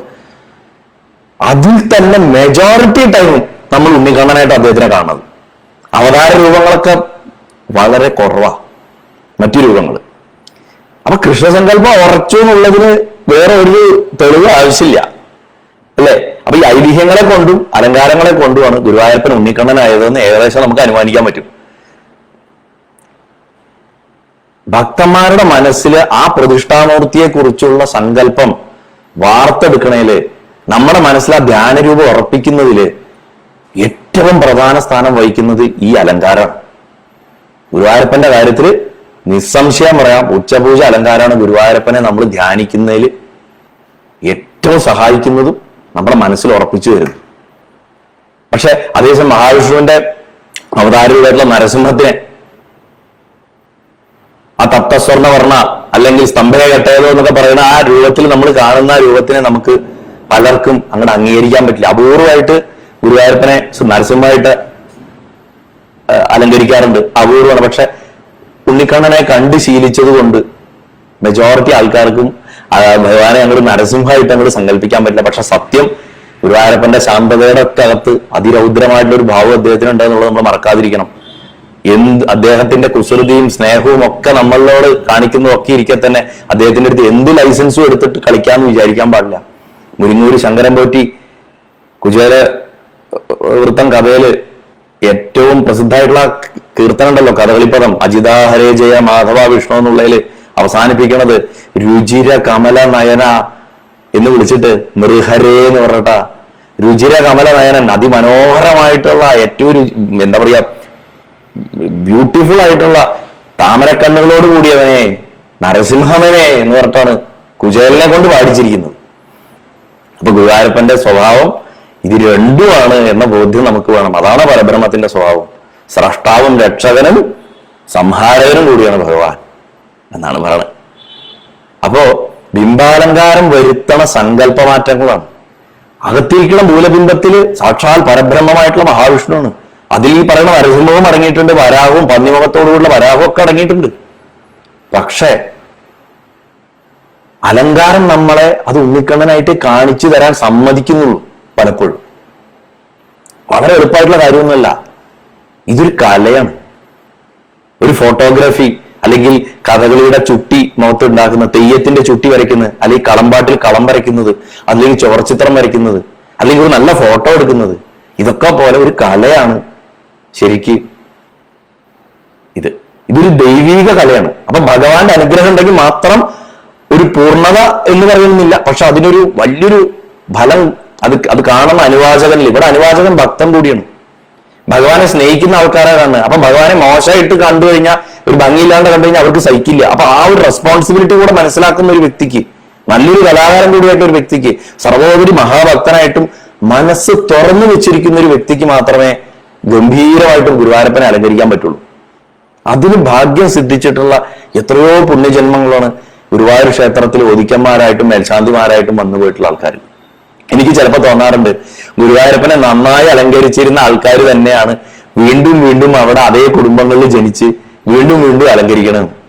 അല്ലെങ്കിൽ ഇപ്പൊ എന്നെയൊക്കെ പോലെ ഭഗവാനെ ഇങ്ങനെ അലങ്കരിക്കാൻ എനിക്ക് സാധിച്ചിരുന്നെങ്കിൽ എന്ന് വിചാരിക്കുന്ന ആൾക്കാർ ചിലപ്പോ ആ കുടുംബങ്ങളിൽ അടുത്ത ജന്മത്തിൽ ജനിക്കുന്നുണ്ടാവാം. അങ്ങനെ ജനിച്ചിട്ട് അത് സാധിക്കുന്നുണ്ടാവും. ഗുരുവായൂരപ്പൻ സാധിപ്പിച്ചു കൊടുക്കുന്നുണ്ടാവും നിശ്ചയമായിട്ടും. ഗുരുവായൂരപ്പനെ എഴുന്നള്ളിക്കുന്നുണ്ട് എന്നെങ്കിലും തന്റെ ശിരസിൽ ഇതേറ്റാൻ സാധിച്ചിരുന്നെങ്കിൽ ഭഗവാനെ എന്ന് കരുതിയ ഒരാളായിരിക്കുമല്ലോ ഗുരുവായൂർ കേശവൻ എന്ന് പറഞ്ഞത്. എന്ന് പറഞ്ഞ മാതിരി ഈ കുടുംബങ്ങളിൽ ജനിക്കുന്നവര്, മേൽശാന്തിയാവാൻ ഭാഗ്യം സിദ്ധിക്കുന്നവര്, ഇവരൊക്കെ ഗുരുവായൂരപ്പനെ ഏതെങ്കിലും ഒരു ജന്മത്തില് ദൂരെ നിന്ന് തൊഴുതിട്ട്, ഗുരുവായൂരപ്പ എനിക്ക് ഒരിക്കലെങ്കിലും അങ്ങേ സേവ ചെയ്യാൻ സാധിക്കണേ, ആ ശ്രീകോവിലിന്റെ അകത്തിരുന്നിട്ട്, അല്ലെങ്കിൽ അങ്ങേ ഇതുപോലെ അലങ്കരിക്കാൻ സാധിക്കണേ എന്ന് പ്രാർത്ഥിച്ചവരായിരുന്നിരിക്കാം, അല്ലെ? അപ്പൊ നമ്മളിപ്പോ ചിത്രകലയും പ്രതിമാ നിർമ്മാണം അല്ലെങ്കിൽ മറ്റ് എന്താ പറയാ സിനിമാറ്റോഗ്രാഫി, ഫോട്ടോഗ്രാഫി, വീഡിയോഗ്രാഫി അങ്ങനെയൊക്കെ പറഞ്ഞ മാതിരിയുള്ള സാങ്കേതിക തത്വങ്ങൾ തന്നെയാണ് ഇതിലുള്ളത് എന്നുള്ളതാണ് ഞാൻ ഇതിന് തൊട്ടു മുമ്പ് പറഞ്ഞു വന്നത്. അപ്പൊ ഈ കലകളിൽ നല്ല താല്പര്യം കൂടെ വേണം. ഒരാൾ മുമ്പേ ചെയ്യൂ, അത് കണ്ടിട്ട് ഞാനും ചെയ്യൂ എന്ന് പറഞ്ഞ മാതിരിയുള്ള ഒരു കാര്യം കൊണ്ട് ഭഗവാനെ ഭംഗിയാക്കാൻ പറ്റില്ല. ഇനിയിപ്പോ നമ്മൾ എത്ര കലാകാരനായാലും ഭഗവാൻ വിചാരിച്ചാൽ മാത്രമേ നമുക്ക് അത് ഗംഭീരമായിട്ട് അവതരിപ്പിക്കാൻ സാധിക്കുകയുള്ളൂ. അങ്ങനെയാണ് അതിന്റെ എന്താ പറയാ, അതിന്റെ ഭംഗിയുടെ രഹസ്യം. നമ്മൾ അവിടെ ശ്രീകോവിൽ നോക്കുമ്പോൾ നമുക്ക് ഹാ എന്താ ഭംഗി എന്ന് നമ്മൾ പറയണത് ഈ ഭഗവത് പ്രസാദാണ്. അപ്പൊ മനുഷ്യ ശരീരത്തിലെ അവയവങ്ങൾ തമ്മിലുള്ള ഒരു റേഷ്യോ ഉണ്ട്, അനുപാതം. അത് ചിത്രകലയിൽ അനാട്ടമി എന്ന് പറഞ്ഞിട്ട് നമ്മൾ പഠിപ്പിക്കും. ഡാവിഞ്ചിയൊക്കെ അത് വളരെ വിശദമായിട്ട് സ്റ്റഡി ചെയ്തിട്ടുണ്ട്. മോഡേൺ ആർട്ടൊക്കെ പഠിക്കുന്ന ആൾക്കാർ, പൊതുവിൽ ആർട്ടിസ്ട്രി ആർട്ടൊക്കെ പഠിക്കുന്നവർക്ക്, ചിത്രകല പഠിക്കുന്നവർക്ക് അതിനെക്കുറിച്ച് അറിയാൻ പറ്റും. ശില്പകല പഠിക്കുന്നവർക്ക് അതിനെക്കുറിച്ച് അറിയാൻ പറ്റും. മനുഷ്യ ശരീരത്തിൽ ഓരോ അവയവങ്ങൾ തമ്മിൽ റേഷ്യോ ആണ്. ഇല്ലെങ്കിൽ കണ്ടു കഴിഞ്ഞാൽ ആകെ വൃത്തികേടായിരിക്കും. കയ്യിന്റെ നീളം കാലിന്റെ നീളമൊക്കെ അനുപാതത്തിൽ വേണം, ഇല്ലെങ്കിൽ ചന്തം ഉണ്ടാവില്ല കാണാൻ. ലക്ഷണം സാമുദ്രികം എന്ന് പറയുമല്ലോ, മനുഷ്യന്റെ ശരീരത്തിന്റെ ലക്ഷണങ്ങളെ, മുഖലക്ഷണ ശാസ്ത്രത്തിനെ, അതിൽ ചില അളവുകളൊക്കെ പറയുന്നുണ്ട്. അതിനെക്കുറിച്ചുള്ളൊരു ധാരണ പ്രായത്തിനനുസരിച്ചിട്ട് ഈ കൈകാലുകളും ശരീരത്തിലും വരണ ആ ഷേപ്പിന്റെയും മറ്റും നീളത്തിന്റെ ഒക്കെ വ്യത്യാസം. കാരണം കാരണം ആ അലങ്കാരം ചെയ്യണ വ്യക്തിക്ക് ഈ ഒരു ഏകദേശം ജ്ഞാനമെങ്കിലും വേണം. എന്നാൽ മാത്രമേ വളരെ കുഞ്ഞുഭാവമായിട്ടുള്ള കരാരവിന്ദേന പദാരവിന്ദം എന്ന് പറഞ്ഞിട്ടുള്ള ആലുവയിൽ കിടക്കണ കൃഷ്ണനെ ഉണ്ടാക്കണ ആ പ്രപ്പോർഷൻ അല്ല മുട്ടുകുത്തി കഴിയണ വെണ്ണ ഒഴിക്കണ ഉണ്ണി ഉണ്ടാക്കാൻ. കാളിയമർദ്ദനം നടത്തുന്ന കൃഷ്ണനെ ഉണ്ടാക്കാൻ അത് പോരാ. ഇന്നലെ കാളിയമർദ്ദനായിരുന്നു. ഭഗവാനാവില്ല, ഇടത്തേക്കാലം കൊണ്ട് ചാവിട്ടുകൾ അതങ്ങോട്ട് ഉയർത്തി അങ്ങോട്ട് പിടിച്ചിട്ടാണ് നിൽക്കണത്. വലത്തേക്കാലം അങ്ങോട്ട് ബാലൻസ് ചെയ്ത് പിടിച്ചിട്ടുണ്ട്. കാളിയന്റെ തലയാണെങ്കിൽ ആ ചവിട്ട് കൊണ്ട് ഇങ്ങനെ അല്പം ഇങ്ങനെ ചെറുതി വെക്കണ മാതിരിയൊക്കെയാ. കയ്യിലങ്ങോട്ട് പൊളയണ വാലിങ്ങനെ അമർത്തി പിടിച്ചിട്ടുണ്ട്. ഒരു കയ്യിൽ ആ ലീലയായിട്ട് തന്റെ ഓടക്കോലും പിടിച്ചിട്ടാണ് അദ്ദേഹം നിൽക്കണം. ഇന്നലെ ചോറിന്റെ പട്ടൊക്കെ ഇങ്ങനെ കടലാസൊക്കെ വെട്ടിയിട്ട് ഉണ്ടാക്കിയിട്ടുണ്ട് കൊട്ടക്കോയി കൃഷ്ണോദിക്കാൻ. ഇന്നലെ അദ്ദേഹം ഇന്നലെ അലങ്കാരം ചെയ്ത് തുടങ്ങുന്ന സമയത്ത് തന്നെ കുറച്ചു നേരം കാണാൻ പറ്റി, നാട് അടയ്ക്കുന്നതിന് മുമ്പ്. അപ്പൊ ഓടക്കോൽ ഊതുന്ന വേണുഗോപാലനാവുമ്പോ കുറച്ചുകൂടെ മുതിർന്നു, കുറച്ചുകൂടെ ചെറുപ്പമായി അദ്ദേഹത്തിന്. ഇനി 10-30 വയസ്സുള്ള ഭഗവാനായിട്ട് കാണിക്കുമ്പോൾ ശ്രീരാമസ്വാമിയായിട്ട് കാണിക്കണമെങ്കിലോ, ചതുർബാഹുവായിട്ടുള്ള മഹാവിഷ്ണുവായിട്ട് പ്രപഞ്ചം അതിനെ അതിക്രമിച്ചു നിൽക്കുന്ന ആളായിട്ട് കാണിക്കണമെങ്കിലോ, വാമനമൂർത്തിയായിട്ട് കാണിക്കണമെങ്കിലോ ആ സ്കെയിലിന് കറക്റ്റ് ആയിരിക്കണം. അപ്പൊ ഇതിന് ഈ ജ്ഞാനം, അറിവ് നല്ലോണം വേണം. വിഗ്രഹം, ആ വിഗ്രഹം ഇരിക്കുന്ന ഒരു അന്തരീക്ഷം, അതേപോലെ അത് കാണുന്ന ഭക്തനും ആ വിഗ്രഹവും തമ്മിലുള്ള ഒരു ഡിസ്റ്റൻസ്, ഒരു അകലം, ആ വിഗ്രഹത്തിന്റെ സർഫസ് ടെക്സ്ചർ, അകത്തുള്ള വിളക്കുകളുടെ എണ്ണം, ആ വിളക്കുകൾ വെച്ചിട്ടുള്ള സ്ഥാനങ്ങൾ, അത് അങ്ങനത്തെ കാര്യങ്ങളെ പറ്റിയിട്ടൊക്കെ വളരെ വിശദമായിട്ടുള്ള ബോധം ഉണ്ടാവണത്രേ അലങ്കാരം ചെയ്യണ ആൾക്ക്, ഏത് ക്ഷേത്രത്തിലാണെങ്കിൽ. അപ്പൊ ഇതിന്റെ കുറവ് അലങ്കാരത്തിന്റെ മികവിനെ സാരമായിട്ട് ബാധിക്കും. ബിംബമിരിക്കുന്ന അന്തരീക്ഷം പറഞ്ഞാൽ ശ്രീകോവിലിന്റെ അന്തരീക്ഷം, പ്രേക്ഷകനും ബിംബവും തമ്മിലുള്ള അകലം, അതായത് കാഴ്ചക്കാരനും കാണുന്നതാണല്ലോ പ്രേക്ഷകൻ, ആ ഭക്തനാണ് അവിടെ കാഴ്ചക്കാരൻ, ആ കാഴ്ചക്കാരനും ആ സ്കൾപ്ചറും അല്ലെങ്കിൽ ആ പെയിന്റിങ്ങും തമ്മിലുള്ള അകലം. ഗാലറിയിലൊക്കെ ഗാലറിയുടെ ആൾക്കാരെ നിർത്തേണ്ട ഭാഗം നിശ്ചയിക്കുക അങ്ങനെയാണ് എന്ന് പറഞ്ഞ മാതിരിയാണ്. ഈ സോപാനത്തിന്റെ പുറത്തിപ്പുറത്ത് നിൽക്കുന്ന ഭക്തനെ ഈ അകത്തിരിക്കുന്ന ഭഗവാനെ കാണും. ചിലപ്പോൾ ഇങ്ങനെ കാണാൻ പറ്റൂ, അല്ലെങ്കിൽ ഇങ്ങനെ കാണാം, അല്ലെങ്കിൽ ഇങ്ങനെ കാണാം. ഗുരുവായൂർ നമുക്ക് ഏകദേശം ഇങ്ങനെ കാണാം, ഏകദേശം ഒരു ഐ ലെവലിലേക്ക് കുറച്ച് ഉയർന്നിട്ടാ കാണാം. വൈക്കത്തൊക്കെ ചെന്നാൽ നമുക്ക് ഇങ്ങനെ കാണാൻ പറ്റുള്ളൂ മഹാദേവനെ, അല്ലേ? അല്ലെങ്കിൽ തൃപ്പൂണിത്തുറ പൂർണ്ണത്രയീശനെ നമുക്ക് ഇങ്ങനെ തൊഴാൻ പറ്റും, മുകളിലേക്കാണ് കാണുക. അപ്പൊ പേഴ്സ്പെക്റ്റീവ് മാറി, ഇങ്ങനെയാണ് നമുക്ക് അദ്ദേഹത്തിനെ കാണാൻ പറ്റുന്നത്. അപ്പൊ അലങ്കരിക്കുന്ന വ്യക്തിയുടെ മനസ്സിൽ ഈ പറയുന്ന പേഴ്സ്പെക്റ്റീവ് നല്ല ബോധം ഉണ്ടാവും. ടെക്സ്ചർ, ഈ എന്തെങ്കിലും ചന്ദനവും ആ കൂട്ട് കളവക്കൂട്ട് ഉണ്ടാക്കുമ്പോൾ അതിൽ പറ്റിപ്പിടിച്ചിരിക്കാൻ വേണ്ടിയിട്ടുള്ള വെള്ളത്തിന്റെ അനുപാതം ഇതൊക്കെ അറിയണം. വിളക്കുകളുടെ എണ്ണം, എത്ര വിളക്കുകൾ വേണം, അതിൽ എത്ര ദീപനാളങ്ങൾ, അതാണ് ഉദ്ദേശിക്കുന്നത്. പിന്നെ അതിൽ വെക്കുന്ന സ്ഥാനം, ഷാഡോ വീഴാൻ പാടില്ല. ഇതിനൊക്കെ പുറമെ ഇതിൽ വെക്കുന്ന സ്വർണ്ണപ്പൊട്ടുകൾ, ഇതൊക്കെ ഭഗവാന്റെ ശോഭ ഇങ്ങനെ ഉണ്ടാക്കിയെടുക്കണതിൽ വലിയ പങ്ക് വഹിക്കുന്നുണ്ട്. അലങ്കരിക്കുന്ന ആളുടെ കരവിരുത് എന്ന് പറയുന്നത് ശരിക്കും പ്രകടമായിട്ട് വരുന്നത് ആ കളഭം കൊണ്ടുള്ള രൂപം ഉണ്ടാക്കണതാണ്. അനേക പരിമിതികളെ താണ്ടിയിട്ടാട്ടോ മേശാന്തിമാരും ഒഴിക്കന്മാരും ഭഗവാനെ അലങ്കരിക്കണം. ഏറ്റവും പ്രധാനപ്പെട്ട പരിമിതി എന്ന് പറയുന്നത് താൻ മനസ്സിൽ വിചാരിക്കണ ആ രൂപവും, അതായത് താൻ കളഭം കൊണ്ട് ആ ചന്ദനവും കൊണ്ട് അവിടെ ഉണ്ടാക്കിയെടുക്കണമെന്ന് വിചാരിക്കണ രൂപവും ഗുരുവായൂരപ്പന്റെ ആക്ച്വൽ ബിംബവും തമ്മിൽ വലിയ വ്യത്യാസം ഉണ്ടെന്നുള്ളതാണ്. ചതുർബാഹുവായിട്ടുള്ള വിഷ്ണു എന്ന് പറഞ്ഞാൽ യൗവനയുക്തനായിട്ടുള്ള ചെറുപ്പക്കാരനായിട്ടുള്ള യുവാവായിട്ടുള്ള ഒരു പുരുഷന്റെ ശരീരഘടന തന്നെയാണ്. ആ ബിംബത്തിലാണ് മേൽപ്പത്തൂര് പറഞ്ഞ മാതിരി താരുണ്യാരംഭരമ്യം എന്ന് പറയുന്നില്ലേ, കരുണതയുടെ ചെറുപ്രായത്തിൽ തുടങ്ങണ വേണുകാല സ്വരൂപമായിട്ട് ആ കുട്ടിയുടെ അവയവങ്ങളുടെ റേഷ്യോ വെച്ചിട്ട് ഉള്ള രൂപം ഉണ്ടാക്കേണ്ടത്. ഭഗവാൻ ഏകദേശം അത്യാവശ്യം ഉയരമുള്ളൊരു വിഗ്രഹമാണെങ്കിൽ അദ്ദേഹത്തിന്റെ ഏകദേശം വയറ് കിടക്കുന്ന ഒരു ഭാഗം വരെയാണ് മുഖം കൊണ്ട് മൊത്തം കാല് വരെയുള്ള ഒരു ഭാഗം ഉണ്ടാക്കുന്നത്. ഒന്നും നമുക്ക് സൂക്ഷിച്ചു നോക്കിക്കഴിഞ്ഞാൽ ബാക്കിയുള്ള ഭാഗമൊക്കെ മാലയും പീഠത്തേക്കും ഒക്കെ പോവുകയാണ്. കുമാരേട്ടൻ പറയാല്ലേ ഇത്ര ഉണ്ടമാലയുണ്ട് ഇതൊക്കെ. അപ്പൊ അതിനൊക്കെ സ്ഥലം കാണണം, അതിന്റെ അകത്താണ് ഉണ്ടാവുക. അപ്പൊ കയ്യിൽ വെണ്ണയായിട്ട് ഒരു താമരപ്പൂവിൽ ഇരിക്കുന്ന ഒരു കുഞ്ഞ് കുട്ടിയെ ഉണ്ടാക്കാൻ എത്ര തന്നെ സ്ഥലം എടുക്കേണ്ടി വരും യുവാവായിട്ടുള്ള വിഷ്ണുവിന്റെ ശരീരത്തിൽ. വളരെ ശ്രദ്ധയോടുകൂടി തന്നെ ചെയ്യണം. ഇതൊരു സത്യം പറഞ്ഞ ഇത് ചിത്രസൂത്രം എന്ന് പറഞ്ഞ പ്രാചീന ഗ്രന്ഥങ്ങളൊക്കെ പറയണ, അല്ലെങ്കിൽ മോഡേൺ ആർട്ടിലൊക്കെ പറയണ, ആർട്ട് സ്റ്റഡിയിലൊക്കെ പറയുന്ന ചിത്രരചനയുടെ തത്വം തന്നെയാണത്. എല്ലാം കൊണ്ടും മനുഷ്യ ശരീരം തന്നെ അതുമായിട്ട് വളരെയധികം ഈക്വലായിട്ട് നിൽക്കുന്നതാണ് ഗുരുവായൂരപ്പന്റെ ബിംബം. അതിൽ ഏത് ദേവന്റെയും ബിംബം എന്നുണ്ടെങ്കിലും ചന്ദനം ചാർത്തുന്നത് മുന്നിൽ മാത്രമാണ്. അതിന്റെ ഒരു സർഫസ് ഉണ്ട്, വളവുകളിലേക്കിതില്ല, ഇവിടെ ഉള്ളൂ. അപ്പോ അത് എന്തുകൊണ്ടാണ് ഭക്തന് കാണാവുന്ന ഭാഗത്ത് ചാർത്തിയിട്ട് കാര്യമുള്ളൂ. അതുകൊണ്ടാണ് അങ്ങനെ. അപ്പൊ മാക്സിമം പരന്ന ഭാഗങ്ങളിലാണ് അത് ചാർത്തണം. ഒരു ക്യാൻവാസുമാതിരി ഭഗവാന്റെ വയറ് വരെയുള്ള ഭാഗങ്ങളെ ഉപയോഗിക്കുകയാണ്. അങ്ങനെ ക്യാൻവാസ് വരയ്ക്കുന്ന ചിത്രങ്ങൾക്കാണ് അതിന്റെ നീളം, വീതി, അതിന്റെ ഒരു ഘനം, ഒരു ഡെപ്ത്, നമുക്കൊരു 3 ഡയമെൻഷൻ ഫീൽ കിട്ടാൻ വേണം. ഇതിനൊക്കെ പുറമെയാണ് ഈ വെളിച്ചവും നിഴലും, വിളക്കിന്റെ വെളിച്ചവും നിഴലും. ഇതുകൊണ്ടൊരു 3D ഫീൽ, ത്രിവാര പ്രതീതി അവിടെ ഉണ്ടാക്കാൻ പറ്റില്ല നമുക്ക്. ഡിസ്റ്റൻസ് കൂടുമ്പോൾ അതൊരു പരിമിതിയാണ്. രണ്ടാമത്തെ വേറൊരു പരിമിതിയാണ്. ഒന്ന് മനസ്സിലുള്ള രൂപത്തിനെ ഇങ്ങനെ ഒരു ദേഹത്ത് ഉണ്ടാക്കിയെടുക്കുക എന്നുള്ള പരിമിതി, രണ്ട് ഈ പരിമിതി. പിന്നെ ബിംബത്തിന് പതിക്കുന്ന ചന്ദനത്തിന്റെ ഈ എഡ്ജുകൾ, അത് ബിംബമായിട്ട് ചേരുന്നതിന്റെ സൈഡുകൾ ശ്രദ്ധിച്ചാൽ മാത്രമേ നമുക്ക് ഒരു 3D ഫീൽ, ഭഗവാൻ അതിങ്ങനെ എഴുന്നു നിൽക്കുന്ന ഒരു ഫീൽ ഉണ്ടാവുള്ളൂ. അല്ലെങ്കിൽ അത് ബുദ്ധിമുട്ടാണ്. അപ്പോ ഈ പ്രേക്ഷകൻ അല്ലെങ്കിൽ ഭക്തൻ, അയാളും ഈ വിഗ്രഹവും, ആ വ്യക്തിയും ആ വിഗ്രഹവും തമ്മിലുള്ള അകലം കുറയും തോറും ഈ പറയുന്ന 3D ഫീൽ ഉണ്ടാക്കാനും ബുദ്ധിമുട്ടാണ്. അതുകൊണ്ട് ശ്രീകോവിലിൽ കുറച്ച് ഡിസ്റ്റൻസ് ഉണ്ട്. ഗുരുവായൂർ 3 വായിലുകൾ നടന്നിട്ട് അകത്തിരിക്കുകയാണ് പോകാൻ. അപ്പൊ അതുകൊണ്ട് കുറച്ച് കാണാം, നമുക്കത് ഒരു ഫീല് കാണാം. ഗുരുവായൂരത്തെ ഞാനിതൊക്കെ പറഞ്ഞാൽ അവിടുത്തെ ഒരു വിഷ്വൽ ബ്യൂട്ടിയുടെ കാര്യങ്ങളാട്ടോ. പഴയ പ്രാചീന കാലത്ത് ആ കണക്കുകളിൽ അവിടെ ക്ഷേത്രം ഉണ്ടാക്കി വെച്ചിട്ടുള്ളത് എങ്ങനെയാണ് ഉച്ചപൂജ അലങ്കാരത്തിന്റെ ദർശന സൗന്ദര്യത്തിനെ വർദ്ധിപ്പിക്കണതിൽ സഹായിക്കണമെന്നുള്ളതിന്റെ കുറച്ച് കാര്യങ്ങളാണ് ഈ പറയുന്നത്. പിന്നെ ഭഗവാന്റെ അവയവങ്ങളുടെ സന്ധികളുടെ യോജിപ്പ്, കൈമുട്ട്, കാൽമുട്ട് ഇതൊക്കെ ഉണ്ടാക്കുന്നത്, അല്ലെങ്കിൽ അതിന്റെ മൂവ്മെന്റ് നിൽക്കുന്നത്, ഇതൊക്കെ ആ ജീവൻ അതിലുണ്ടെന്ന് തോന്നിപ്പിക്കുകയാണ്. ഒന്നും ഇല്ലാത്തവിടത്തു നിന്നാണ് എല്ലാം ഉണ്ടെന്ന് തോന്നിപ്പിക്കുന്ന ഒരു മായിക വിദ്യ തന്നെയാണ്. ഇത് തന്നെയാണോ പ്രപഞ്ചത്തിലും ഭഗവാൻ കാണിക്കുന്നത്. തന്റെ വിരാട് സ്വരൂപം സകലവിന്റെ അകത്ത് മറച്ചു വെച്ചിട്ട് അനവധി സൗന്ദര്യമുള്ള രൂപങ്ങൾ പുറമെ കാണിച്ച് നമ്മളെ മോഹിപ്പിച്ചുകൊണ്ടിരിക്കണം.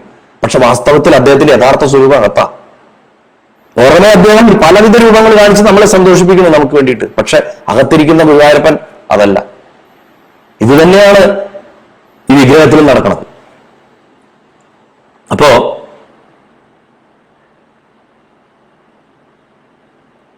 എല്ലാവർക്കും കാണണ്ടല്ലോ അല്ലെ? ഞാൻ കുറച്ചു നേരമായിട്ടൊരു എന്താ പറയാ ഒരു അനക്കം കാണുന്നില്ല. അപ്പൊ എന്താ പറയാ ഒരു സാധിക്കേണ്ട നിങ്ങളെല്ലാവരും കേൾക്കേണ്ടതെന്ന് വിചാരിക്കണം. കണ്ടിന്യൂ ചെയ്യാം. അപ്പൊ ഒന്നുമില്ലായ്മയും ഉണ്ടാക്കണ മായാവിദ്യയാണത്. പ്രപഞ്ചത്തിൽ ഭഗവാൻ ചെയ്തുകൊണ്ടിരിക്കുന്നത് അത് തന്നെയാണ്. ഒന്നുമില്ലായ്മയും അദ്ദേഹം എല്ലാം ഉണ്ടെന്ന് തോന്നിപ്പിച്ചുകൊണ്ട് ഒരു കാര്യം ചെയ്യണം. അതേമാതിരി തന്നെ ഇവിടെ അലങ്കാരങ്ങൾ ഉണ്ടാവണം. ആ ദിവസം കഴിയുമ്പോൾ അത് ഉടച്ചു മാറ്റണം. ഭഗവാൻ വീണ്ടും പരബ്രഹ്മഭാവത്തിലേക്ക് വരണം. പ്രപഞ്ചത്തിന്റെ സൃഷ്ടി, സ്ഥിതി, സംഹാരം. സൃഷ്ടിയാണ് ഉച്ചപൂജയുടെ അലങ്കാരം ചെയ്യുന്ന സമയത്ത് നടക്കുന്നത്. സ്ഥിതിയാണ് നമ്മൾ ആ രൂപത്തിൽ ഭഗവാനെ കണ്ട് രാത്രി തൃപ്പുക വരെ തൊഴുമ്പോൾ അതിൽ തന്നെ പലതും അഴിഞ്ഞു പോകുന്നുണ്ട്, പല വിശദാംശങ്ങളും നഷ്ടപ്പെടുന്നുണ്ട്. പിറ്റേ ദിവസം രാവിലെ നിർമാല്യം കഴിഞ്ഞിട്ട് അത് ഇളക്കി കളയുമ്പോൾ ആ സംഹാരം കഴിഞ്ഞ് വീണ്ടും പുനർജനിക്കാനായിട്ട് പ്രപഞ്ചം തയ്യാറാവുന്നതാണ് ഗുരുവായൂരപ്പന്റെ അലങ്കാരത്തിന്റെ ജനനവും നമുക്ക് തരുന്ന കാഴ്ചയും അതിനുശേഷം അതിന്റെ തിരോഭാവവും വാസ്തവത്തിൽ. പിന്നെ ഭഗവാന്റെ മുഖത്തെ ഭാവങ്ങൾ പ്രകടിപ്പിക്കുന്നത് കണ്ണ്, ചുണ്ടുകളൊക്കെ കൊണ്ടാണ്. കൺവീലികള്, കൃഷ്ണമണി ഇതൊന്നും വരയ്ക്കാനോ ചെയ്യാനോ പറ്റില്ല. വാലിട്ട് എഴുതാൻ പറ്റില്ല. പക്ഷെ വാലിട്ട് എഴുതിയാൽ തന്നെ വാലിട്ട് എഴുതിയ മാതിരി തോന്നിപ്പിക്കുക. അല്ലെങ്കിൽ ചുവന്ന ചുണ്ടുകളാണ്, മുല്ലമൊട്ട് പോലുള്ള പല്ലുകള്, ഇതൊന്നും കാണിക്കാൻ പറ്റില്ല. അതൊക്കെ വരച്ചുണ്ടാക്കുന്ന ക്ഷേത്രങ്ങൾ ഉണ്ട് ഇപ്പോ. പക്ഷെ ഗുരുവായൂർ ഇതിനൊന്നും സാധിക്കില്ല. എന്നാലും അത് വാലിട്ട് എഴുതിയ കണ്ണാണെന്നും ചെഞ്ചുണ്ടാണെന്നും അത് അതേപോലെ മുന്നോട്ട് പോലുള്ള കുഞ്ഞു പല്ലുകൾ കാണിച്ച് അദ്ദേഹം നമ്മളെ നോക്കി ചിരിക്കുകയാണ് എന്നൊക്കെ നമുക്ക് തോന്നിപ്പിക്കുന്ന ആ ഒരു മാസ്മരികമായിട്ടുള്ള ഒരു ടെക്നിക്ക്, ഇത് ഗുരുവായൂർ ക്ഷേത്രത്തിലെ ഭഗവാൻ അലങ്കരിക്കുന്ന മേൽശാന്തിമാർക്കും ഓദിക്കന്മാർക്കും ഭഗവാൻ അവരുടെ കൈകളിൽ വെച്ചു കൊടുത്തിട്ടുള്ള വരദാനമാണ്. പുരികങ്ങളുടെയും നേത്രത്തിന്റെയും കണ്ണുകളുടെയൊക്കെ വീതിയിൽ വ്യത്യാസം വരുത്തിയാൽ തന്നെ ഈ പറയുന്ന റിസൾട്ട് ഉണ്ടാക്കാൻ പറ്റും.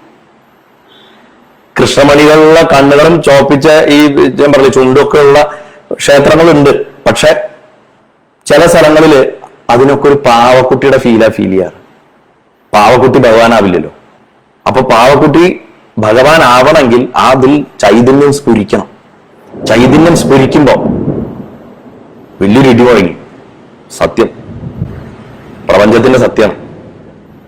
ആ ഇടി ചൈതന്യം സ്ഫുരിക്കണമെങ്കിൽ അവിടെ ആ അലങ്കാരം ചെയ്യുന്ന വ്യക്തിയുടെ വിരലുകളിൽ ഭഗവാൻ ഇരിക്കണം. അല്ലെങ്കിൽ ആ വിഗ്രഹം കാണുന്ന വ്യക്തിയുടെ ഹൃദയത്തിൽ ഭഗവാൻ പ്രകാശിക്കണം. ഇല്ലെങ്കിൽ അത് വെറും വിഗ്രഹവും വെറും ഒരു അലങ്കാരവും ഒരു കലാരൂപവും മാത്രമായി തീരും. അപ്പൊ അലങ്കാരത്തിന്റെ ഭംഗി മുഴുവൻ നമുക്ക് കിട്ടണമെങ്കിൽ ഈ അലങ്കരിച്ചതിന്റെ ചന്തം അതിന്റെ വടിവും കാര്യങ്ങളും അനാട്ടമിയും മാത്രം പോരാ. വിളക്ക്, അഗ്നിനാളം, അതിന്റെ പ്രാധാന്യം നമുക്ക് വിസ്മരിക്കാൻ പറ്റില്ല. വിളക്കുകളുടെ എണ്ണം ഞാൻ നേരത്തെ പറഞ്ഞു, അതുമാതിരി അത് വെക്കണതിന്റെ ആ പൊസിഷൻ, സ്ഥാനങ്ങള്. ഇപ്പോ കൃതഹസ്ഥരായിട്ടുള്ള പഴയ ചില ഒതുക്കന്മാര് പറഞ്ഞു കേട്ടിട്ട് അല്ലെങ്കിൽ മേശാന്തിമാര് പറഞ്ഞു കേട്ടിട്ടുള്ളത് രേഖപ്പെടുത്തി വെച്ചവര് അത് വായിക്കാനിടയായപ്പോ അല്ലെങ്കിൽ ഞാനിങ്ങനെ നമ്മൾ ഇന്ററാക്ട് ചെയ്യാനായപ്പോ കേട്ടിട്ടുള്ള കുറച്ച് കാര്യങ്ങളാണ്. ശരിക്കും ഏറിയാൽ 2 തൂക്കുവിളക്കുകളെ 2 സൈഡിലും വേണ്ടു. ഇരുവശങ്ങളിലുള്ള ഓരോ വിളക്ക് ബിംബത്തിന്റെ വയറിനോളം ഉയരത്തിലും പിന്നീടുള്ള 2 വിളക്ക്, അതായത് ഉരസിന്റെ ഭാഗത്തേക്കും പിന്നുള്ള 2 വിളക്കുകൾ ഉദരഭാഗത്തിനോട് ഉയരത്തിലും ഉണ്ടാവണം. അതായത് നെഞ്ച്, വയറ്, തൊട, ഈ ഭാഗങ്ങൾ, അതായത് ഏകദേശം ആ തൊടയുടെ ഭാഗം വരെയുള്ള ഒരു ഹൈറ്റിലാണ് അത്ര വെക്കേണ്ടത്. ഓരോ വിളക്കിലും ഓരോ നാളമേ ആവശ്യമുള്ളൂ എന്നാണ് പറഞ്ഞത്. വശങ്ങളിലുള്ള വിളക്കുകളിൽ ഒന്ന് ബിംബത്തിന്റെ അടുത്തും പിന്നെ ഒന്ന് അകത്തേക്ക് വയ്ക്കണം. അതായത് ഇങ്ങനെ വെക്കരുത്, ഇങ്ങനെ വെക്കണം. അപ്പോഴേ താഴെ കത്തുന്ന വിളക്ക് നേരുള്ള ചൂട് പുക തട്ടിയിട്ട് മുകളിലുള്ള നാളം അലയാണ്ടിരിക്കുള്ളൂ. ഈ ചൂട് വായു പൊങ്ങുകൊണ്ട് ഇതിന് മര്യാദയ്ക്ക് കത്താൻ പറ്റില്ല. അപ്പൊ ഇങ്ങനെ വെക്കണം. അപ്പൊ ഇവിടെ നിന്നുള്ളത് ഇത് കടന്നു പോകും, ഇവിടെ വൃത്തിയായി കിടക്കും. അപ്പൊ ഇതിന്റെ മുകളിൽ ഇവിടെ വെക്കണം. ഇങ്ങനെ വെക്കുമ്പോ വിളക്കുകൾ കൃത്യമായിട്ട് കത്തും. ഈ മാലവിളക്കുകളിലൊക്കെ ഇത് വളരെ ശ്രദ്ധിക്കണം അത്രേ. ഇതിനൊക്കെ പുറമെ ബിംബത്തിന്റെ കാല് വരെ ഉള്ള ഉയരമുള്ള ഒരു കവര വിളക്ക്, നമ്മൾ ഈ 3 വിളക്കിൽ ഇങ്ങനെ മൂന്നായിട്ട് നിൽക്കുന്ന വിളക്ക്, ആ കവര വിളക്ക് നിലത്തും വെച്ച അലങ്കാര ഭംഗി തെളിയേണ്ടത് തെളിഞ്ഞും ഇനി മറച്ചു വെക്കേണ്ട ഭാഗങ്ങൾ മറച്ചു വെച്ച് ഭംഗിയായിട്ട് അവിടെ കാണിക്കാൻ പറ്റുന്നതാണ്. ഇനി ഇതിന് സ്പെഷ്യൽ എഫക്ട്സ് കൊടുക്കണം ഈ അലങ്കാരത്തിന്. അതിനാണ് ഭഗവാൻ ആഭരണങ്ങളും സ്വർണ്ണത്തിലകങ്ങളും ആ പൊട്ടുകള്. അതും വളരെ ശ്രദ്ധാപൂർവമാണെന്നാണ് ആചാര്യന്മാർ പറഞ്ഞിട്ടുള്ളത്. ഇവിടെയും ഈ പറയുന്ന 3 വയസ്സുള്ള കുഞ്ഞുവാവയായിട്ടുള്ള കൃഷ്ണനെ ഉണ്ടാക്കുമ്പോ 30 വയസ്സുള്ള ആളുടെ സ്വർണ്ണക്കിരീടം വെച്ചു കൊടുത്തിട്ട് കാര്യമില്ല. അതേപോലെ തന്നെ 30 വയസ്സുള്ള ഭഗവാനെ എന്താ പറയാ പൊന്നും കിങ്ങിണിയും പുലിനകത്തിന്റെ മോതിരവും വെച്ചു കൊടുത്തിട്ട് അത് അനൗചിത്യായിട്ട് തീരെയുള്ളൂ. അതേപോലെ തന്നെയാണ് ഭഗവാന്റെ പൊട്ടുകളുടെ എണ്ണം. പൊട്ടുകളുടെ എണ്ണം എന്ന് പറയുമ്പോൾ ഈ എന്താ പറയാ സ്വർണ്ണ തിലകത്തിനെയാണ് ഞാൻ പറയണത്. സ്വർണ്ണ തിലകം എന്ന് ഞാൻ പറയണത് നമ്മൾ ഭഗവാന്റെ ദേഹത്തേക്ക് നമ്മളെ ആ ശരീരത്തിൽ അലങ്കാരത്തിൽ തിളക്കണ ഭാഗങ്ങൾ കാണില്ലേ, അഗ്നിനാളം തിളക്കണ നെറ്റിയുടെ അവിടെ ഇവിടെ ഉണ്ടാവും, ചിലപ്പോൾ ഇവിടെ ഉണ്ടാവും, കിരീടത്തിലുണ്ടാവും, നെഞ്ചിലുണ്ടാവും. അവിടെയൊക്കെ നമുക്ക് ഈ അഗ്നിപ്രഭ കാണുന്ന ഭാഗങ്ങൾ ശരിക്കും സ്വർണ്ണപ്പൊട്ടുകൾ വെച്ചിട്ടാണ് ഉണ്ടാക്കുന്നത്. അതിൽ ഈ കാവിലുള്ള മകരകുണ്ടലങ്ങളുടെ സ്ഥാനത്ത് മുകളിലും താഴെയായിട്ടും എന്താ പറയാ ഓരോ സ്വർണ്ണപ്പൊട്ട വെക്കണമെങ്കിൽ അതിന്റെ വലിപ്പത്തിൽ വ്യത്യാസം ഉണ്ടാവണം. അത്ര 2 ഒരേ വലിപ്പത്തിൽ വെച്ച് കഴിഞ്ഞാൽ കുണ്ടലത്തിന്റെ ഭംഗി അറിയില്ല. സ്റ്റഡ് വെക്കുമ്പോൾ അങ്ങനെയല്ലേ, ഒരു ചെറിയൊരു വട്ടം മാത്രം വെക്കും. ഇനി ഒരു ചെറിയ കമ്മലാണെങ്കിലോ ഒരു ചെറിയൊരിതും ഒരു വലുതും ഒന്ന് വെക്കണം. അങ്ങനെയൊക്കെ ഉള്ള ഔചിത്യം അനുസരിച്ചിട്ട് വേണം അത്ര തിലകങ്ങൾ ആ സ്വർണ്ണപ്പൊട്ട് വെക്കാൻ. നെഞ്ചിൽ വെക്കുന്നത് വലുതാവാം, വലിപ്പ വ്യത്യാസം ഉണ്ടാവണം. നല്ല വലുതും നെഞ്ചിൽ വെക്കാം, കൈകളിൽ വെക്കണത് കുറച്ച് ചെറുതാവാം. അങ്ങനെയൊക്കെ വലിപ്പ വ്യത്യാസങ്ങൾ അനുസരിച്ച് വെക്കാം. ഇല്ലെങ്കിൽ എന്താ വെച്ചാൽ നേരത്തെ പറഞ്ഞ ആ 3D ഫീല് നഷ്ടപ്പെടും ഭഗവാന്റെ. ആ 3D ഫീല് നമുക്ക് കിട്ടണമെങ്കിൽ ഇങ്ങനെ തന്നെ വെക്കണം. കല്ലുകൾ വെച്ചിട്ടുള്ള ആഭരണങ്ങൾ ശ്രദ്ധിക്കപ്പെടണം എന്നുണ്ടെങ്കിൽ ചന്ദനം ചാർത്തിയതിന് ശേഷം മാത്രമേ എത്രയോ അണിയിക്കാൻ പാടുള്ളൂ. അതേപോലെ തന്നെ ചന്ദനം ചാർത്താത്ത വിഗ്രഹത്തിൽ ആഭരണങ്ങൾ ഇടണമെന്നുണ്ടെങ്കിൽ അത് നല്ല എന്താ പറയുക, ഈ ലോഹങ്ങൾ കൊണ്ടുണ്ടാക്കിയിട്ടുള്ള പ്രതലാവണം എന്നാ പറയണത്. അതായത് ശരിക്ക് ഈ ഒരു പരന്ന ആഭരണങ്ങളായിരിക്കണം, നല്ല മുഴുപ്പുണ്ടാവണം എന്നാ പറയണത്. അതേപോലെ സ്വർണ്ണ പൊട്ടുകൾ വെക്കുമ്പോ എല്ലാം നാളങ്ങള്, വിളക്കിന്റെ നാളം കൃത്യമായിട്ട് പ്രതിബിംബിപ്പിക്കണം എന്നാ പറയാ. ഇതിന് ഇവരെന്താ പറയാ, നിറം പിടിപ്പിക്കുക എന്നാ പറയാ. ഈ വിദ്യ നിറം പിടിപ്പിക്കുക എന്ന ഈ തിലകങ്ങൾ വെക്കണതിന്റെ ആ ഒരു കലയെ പറയുന്നത്. തിലകങ്ങൾ വെക്കണതിന്റെ, ഈ സ്വർണ്ണപ്പൊട്ട് വെക്കണതിന്റെ ജീവൻ തന്നെ നിറം പിടിപ്പിക്കണം. ഈ നിറം പിടിപ്പിക്കൽ ശരിയായില്ലെങ്കിൽ ഈ ബിംബത്തില് പതിച്ചിട്ടുള്ള ചന്ദനം ഇങ്ങനെ പുറത്തേക്ക് കാണുന്നതിന്റെ ഒരു മോശം ഉണ്ടാവും. അല്ലെങ്കിൽ എന്താ പറയാ, ഒരു വിളക്കിന് ഒരു റിഫ്ലക്ഷൻ നിൽക്കും, വേറെ സ്ഥലത്തേക്ക് നിൽക്കും, ആകെക്കൂടെ ഒരു ഭംഗിയില്ലാത്ത ഒരു അവസ്ഥയുണ്ടാവും. എത്ര തിലകങ്ങൾ, എത്ര സ്വർണ്ണപ്പെട്ടുകൾ ഉണ്ടായാലും അവയിലൊക്കെ ഒറ്റ വിളക്കിന്റെ നാളം തന്നെയായിരിക്കണം അത്ര പ്രതിബിംബിക്കേണ്ടത്. അപ്പൊ ഒരു വിളക്കിന്റെ നാളത്തിനെ വെച്ച് പിടിച്ചിട്ട് വേണം പൊട്ട് കറക്റ്റായിട്ട് വെക്കാന് എന്നാണ് ഈ എന്താ പറയാ ഓദിക്കന്മാര്, ഗുരുവായൂർ ക്ഷേത്ര ഓദിക്കന്മാരിൽ മുൻകാലത്ത് ഉണ്ടായിരുന്ന ഒരു മഹാത്മാവായിട്ടുള്ള ബ്രഹ്മശ്രീ മുന്നൂല് ഓദിക്കൻ ഭവൻ നമ്പൂതിരിപ്പാട് പറഞ്ഞിട്ടുള്ളതായിട്ട് ഞാൻ വായിച്ചിട്ടുണ്ട്. അതില് വാസ്തവത്തിൽ ഒരു തത്വം തന്നെയുണ്ട്. കാരണം മഹാഭാരതത്തിന്റെ അവസാനത്തില് ഭീഷ്മരുടെ ആ മരണസമയം എല്ലാവർക്കും അറിയാം. അദ്ദേഹം ശരശയ്യയിൽ കിടക്കുകയായിരുന്നു. ഭഗവാനെ വന്ദിച്ചുകൊണ്ട് വിഷ്ണു സഹസ്രനാമം യുധിഷ്ഠിരന് ഉപദേശിച്ചു കൊടുത്തിട്ട് വന്ദിച്ചുകൊണ്ടാണ് അദ്ദേഹം ശരീരം വെടിയുന്നത്. അപ്പൊ ആ സമയത്ത് അദ്ദേഹം കൃഷ്ണനെ വന്ദിച്ചിട്ടുണ്ട്. അത് ഭാഗവതത്തില് പ്രഥമ സ്കന്ധത്തില് 9ാമത്തെ അധ്യായമാണ്. അതില് ഭീഷ്മസ്തുതി ഉണ്ട്. അദ്ദേഹം ശരീരം വെടിയണതിന് മുമ്പ് അതിന്റെ അവസാനത്തെ ശ്ലോകം ഉണ്ട്. പലർക്കും അറിയണതായിരിക്കാം. 42ാമത്തെ ശ്ലോകമാണ്. കമിമഹമജം ശരീരഭാജാം ഹൃദി ഹൃദി ധിഷ്ഠിതാത്മാത്മകൽപ്പിതാനാം പ്രതിദൃശമിവ നൈകധാർക്കമേകം സമധിഗതോസ്മി വിധൂത ഭേദമോഹാനം. ഞാൻ പറയാറില്ല, ഞാൻ ശ്ലോകം ചെല്ലാൻ അത്ര വിദഗ്ധനൊന്നുമല്ല. അർത്ഥം പറയാം. തന്നാൽ നിർമ്മിക്കപ്പെട്ടിട്ടുള്ള ഓരോ പ്രാണികളുടെ ഹൃദയത്തിലും അധിവസിക്കുന്ന ജനനമില്ലാത്ത താം ഇവനെ ഓരോ തവണ കാണുമ്പോഴും എനിക്ക് എന്താ തോന്നുവെച്ചാല് പല വിധത്തിൽ പ്രകാശിക്കണ ആ ഒരു സൂര്യനെ പോലെയാണ് തോന്നുന്നത്. ഒരു സൂര്യൻ ഒരു വെള്ളത്തുള്ളിയിൽ കാണുന്നു, പ്രതിഫലിക്കുന്നു, കുളത്തിൽ പ്രതിഫലിക്കുന്നു, കണ്ണാടിയിൽ പ്രതിഫലിക്കുന്നു, ജീവജാലങ്ങളുടെ അകത്തൊക്കെ ആ ഭഗവാൻ തിളങ്ങി തിളങ്ങി നിൽക്കുന്നു. പുറമേ ഒക്കെ പലവിധ രൂപങ്ങളിൽ കാണുകയാണെങ്കിൽ അകത്ത് ഓരോരുത്തരുടെ അകത്തും തിളങ്ങുന്ന ഒരൊറ്റ രൂപം നിൽക്കുന്നത് എങ്ങനെയാണോ ആ സൂര്യനെ പോലെ ഇരിക്കുന്ന ആ ഭഗവാനെ ഈ പലവിധ രൂപത്തിൽ കണ്ടിട്ടുള്ള ഭേദം കൊണ്ടുള്ള ഒരു മോഹം നശിച്ചിരിക്കണ ഞാൻ ഭഗവാനെ നേടിയിരിക്കണു, നന്നായി പ്രാപിച്ചിരിക്കണു, സബധികര അസ്മി എന്നാ പറഞ്ഞത്. ഭീഷ്മരുടെ സ്തുതിയാണ്. മരണസമയത്തിൽ ആ ഭഗവാനെ തന്റെ കണ്ണിന്റെ മുന്നിൽ തന്നെ കണ്ടുകൊണ്ട് മരിക്കാൻ ഭാഗ്യം സിദ്ധിച്ച ആളായിരുന്നു ഭീഷ്മര്. ആ ഭഗവാൻ എല്ലാറ്റിലും നിറഞ്ഞിരിക്കുന്ന ഭഗവാൻ, എല്ലാറ്റിലും പ്രകാശിക്കുന്ന ഭഗവാൻ, എല്ലാറ്റിലും പ്രതിഫലിക്കുന്ന ജീവസ്വരൂപിയായിട്ടിരിക്കുന്ന ഭഗവാൻ ഒരാൾ മാത്രമാണ് എന്ന് പറഞ്ഞിട്ട് ഭീഷ്മര് കൃതാർത്ഥനായിട്ട് മരിക്കുകയാണ്, ശരീരം വെടിയാണ്. സകല വസ്തുക്കളുടെ അന്തര്യാമയാണല്ലോ അവിടുന്ന്.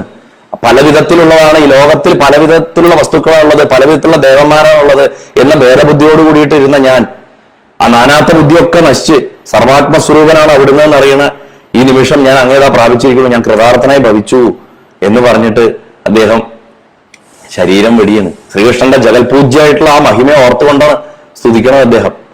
അഹോ രൂപം അഹോ മഹിമ, അഹോ രൂപം അഹോ മഹിമ എന്നാണ് അല്ലേ.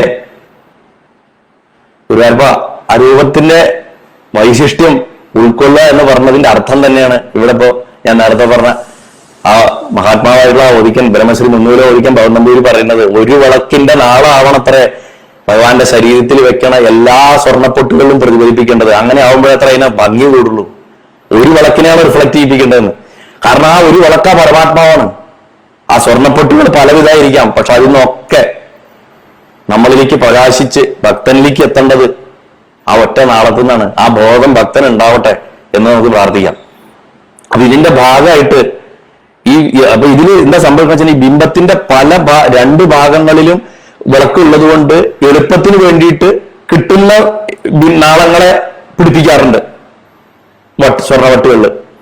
പക്ഷെ ഒരു ഭാഗത്ത് വിളക്ക് മാറ്റുമ്പോ ആ ഭാഗം അങ്ങോട്ട് ഇരുണ്ടു പോകും. അത് കാരണം അതിലുള്ള സ്വർണ്ണപ്പൊട്ടുകളുടെ റിഫ്ലക്ഷൻ പോകും. പണ്ട് ഗുരുവായൂർ ക്ഷേത്രത്തിലെ പ്രവർത്തിക്കാരായിട്ടുള്ള ഇതിലെ പുതിയടത്ത് എന്ന് പറയുന്ന ഒരു പിഷാരുണ്ട്. അവിടുത്തെ ഒരു അച്ചുണ്ണി പിഷാരടി എന്ന് പറഞ്ഞിട്ടുള്ള അദ്ദേഹം പറയാറുണ്ടായിരുന്നത്, പണ്ടൊരു ഭക്തപ്രിയയില് ഒരു മഹാത്മാവ് എഴുതിയൊരു ലേഖനത്തിൽ പറഞ്ഞ ഓർമ്മയുണ്ട്. അത്താഴ ശിവേലിക്ക് എഴുന്നള്ളിക്കാറാവുമ്പോ ഈ സൈഡത്തെ ഒരു വിളക്കെടുത്ത് മാറ്റിയിട്ടുണ്ടാവും. ബിംബം ശിവേലി ബിംബം പുറത്തേക്ക് എടുക്കണുണ്ട് എന്നുള്ളതുകൊണ്ട്, അല്ലെങ്കിൽ ആ ഭാഗത്തുനിന്ന് അത് നീക്കിയിട്ടുണ്ടെങ്കിൽ അത്താഴ ശിവേലിയുടെ സമയമാകുമ്പോഴേക്കും ശ്രീ ഗുരുവായൂരപ്പൻ ശങ്കരനാരായണ മൂർത്തിയായി മാറുന്നു. കാരണം ഒരു വശം കൂടി ഇരുണ്ടുപോകും, ഒരു വശം ശിവനാവും എന്ന് തമാശയായിട്ട് അദ്ദേഹം പറയാറുണ്ടായിരുന്നു അത്രേ. അതിന് കാരണം എന്താ വെച്ചാൽ, ഈ നിറം പിടിപ്പിക്കുന്ന വട്ടുകൾ വെക്കുന്ന സ്വർണ്ണവട്ടുകൾ പല വിളക്കുകളിൽ നിന്ന് എടുക്കുമ്പോൾ സംഭവിക്കുന്നതാണെന്നാണ് പറയപ്പെടുന്നത്. അപ്പൊ അലങ്കാരത്തിനെ കുറിച്ച് ഒരുപാട് കാര്യങ്ങൾ നമ്മളിപ്പോ ഈ പറയുമ്പോൾ ഇതിന്റെ ഉദ്ദേശം എന്തിനാ, ഞാൻ കുറച്ച് ഉദ്ദേശം ഇതിന്റെ ഒരു ലക്ഷ്യം എന്താണെന്ന് ഞാൻ തുടക്കത്തിലേ പറഞ്ഞു. ഭഗവാൻ മായാസ്വരൂപിയാണ്, പക്ഷെ അദ്ദേഹം ഭക്തൻ ആഗ്രഹിക്കുന്ന ആ മായാസ്വരൂപം എടുത്തിട്ട് ഭക്തൻ ആഗ്രഹിക്കുന്ന രൂപത്തിൽ വളർന്നാണ്. അകത്തൊറ്റ ആൾ തന്നെയാണ് ഇരിക്കുന്നത്, അതിലൊരു മാറ്റമില്ല.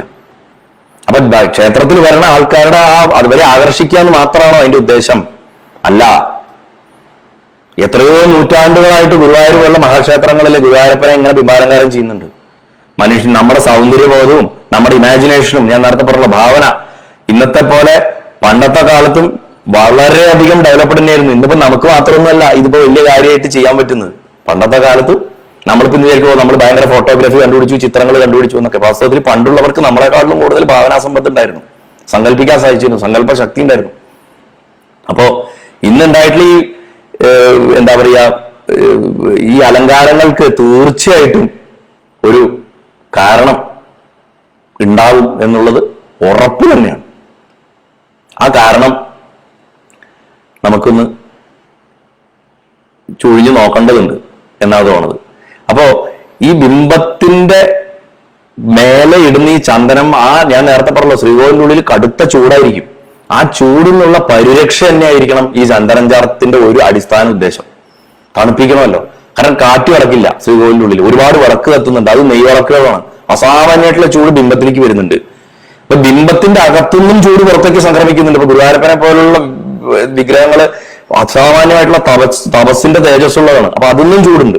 അപ്പൊ നിരന്തരമായിട്ട്, അല്ലെങ്കിൽ ഒരു കാലത്ത് അവസാനിക്കാത്ത ഒരു ചൂടാണ് ആ ശ്രീകോവിലിനുള്ളിൽ ഉണ്ടാവും. അപ്പൊ അതിൽ ഉടച്ചിൽ വരാം, വിള്ളൽ വരാം, അങ്ങനത്തെ പല പ്രശ്നങ്ങളും മാറ്റും.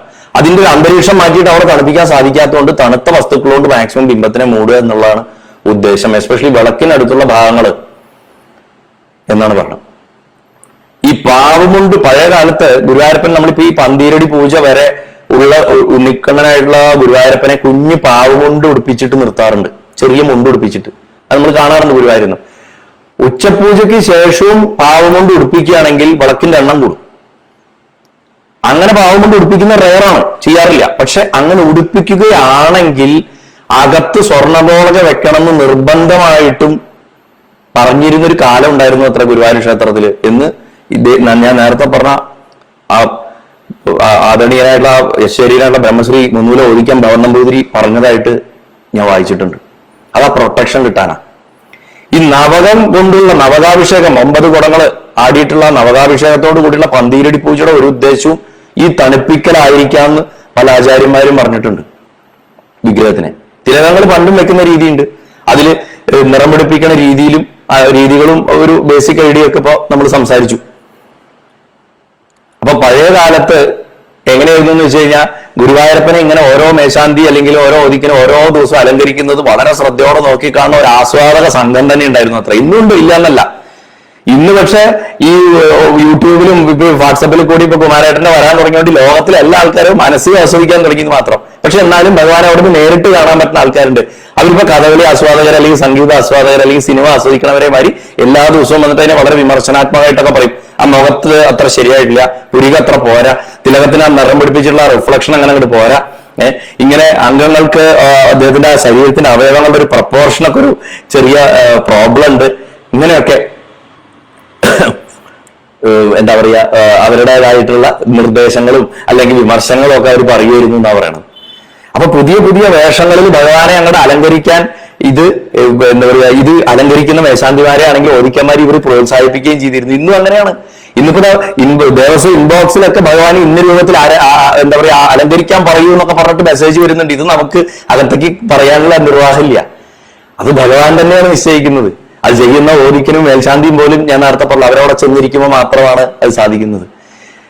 ഇപ്പോ പൊട്ടക്കുഴി ഭഗവാസോദിക്കൻ പത്മനാഭൻ ചെരിഞ്ഞ ദിവസം ഉച്ചപൂജയ്ക്ക് അദ്ദേഹം ഗജേന്ദ്രമോക്ഷം ചെയ്യാനായിട്ട് തയ്യാറെടുത്തു എന്നും അദ്ദേഹം എൻ്റെ അടുത്ത് നേരിട്ട് പറഞ്ഞാണ്.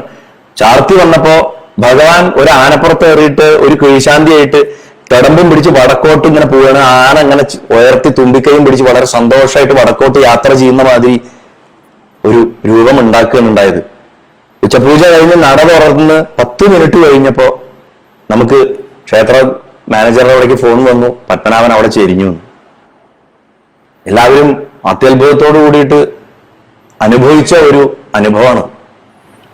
അപ്പോ അത് ഗുരുവായൂരപ്പനെ നിശ്ചയിക്കണം. അപ്പൊ പലരും ഇടക്കാലത്ത് പറഞ്ഞു കേട്ടിട്ടുണ്ട്. ഇപ്പൊ നമ്മുടെ ഈ സോഷ്യൽ മീഡിയ ഒക്കെ വരുന്നതിന് മുമ്പ് പറഞ്ഞിട്ടുണ്ട് ഇങ്ങനെ ഇന്നിപ്പോ അത് ഏത് മേഖല ഇപ്പൊ കഥകളിയിലാണെങ്കിലൊക്കെ പറയും പണ്ടത്തെ ആസ്വാദകരെ പോലെ ഇന്നത് ആസ്വാദകരില്ല, അങ്ങനെയാണ് ഇങ്ങനെയാണെന്ന് പറയും. പക്ഷെ എനിക്ക് തോന്നുന്നു ഇന്ന് ഗുരുവായൂരപ്പന്റെ ഉച്ചപൂജ അലങ്കാരം എന്ന് പറഞ്ഞ ഒരു സൂപ്പർ ഡൂപ്പർ ഹിറ്റാണ്, ഒരു സംശയമില്ല.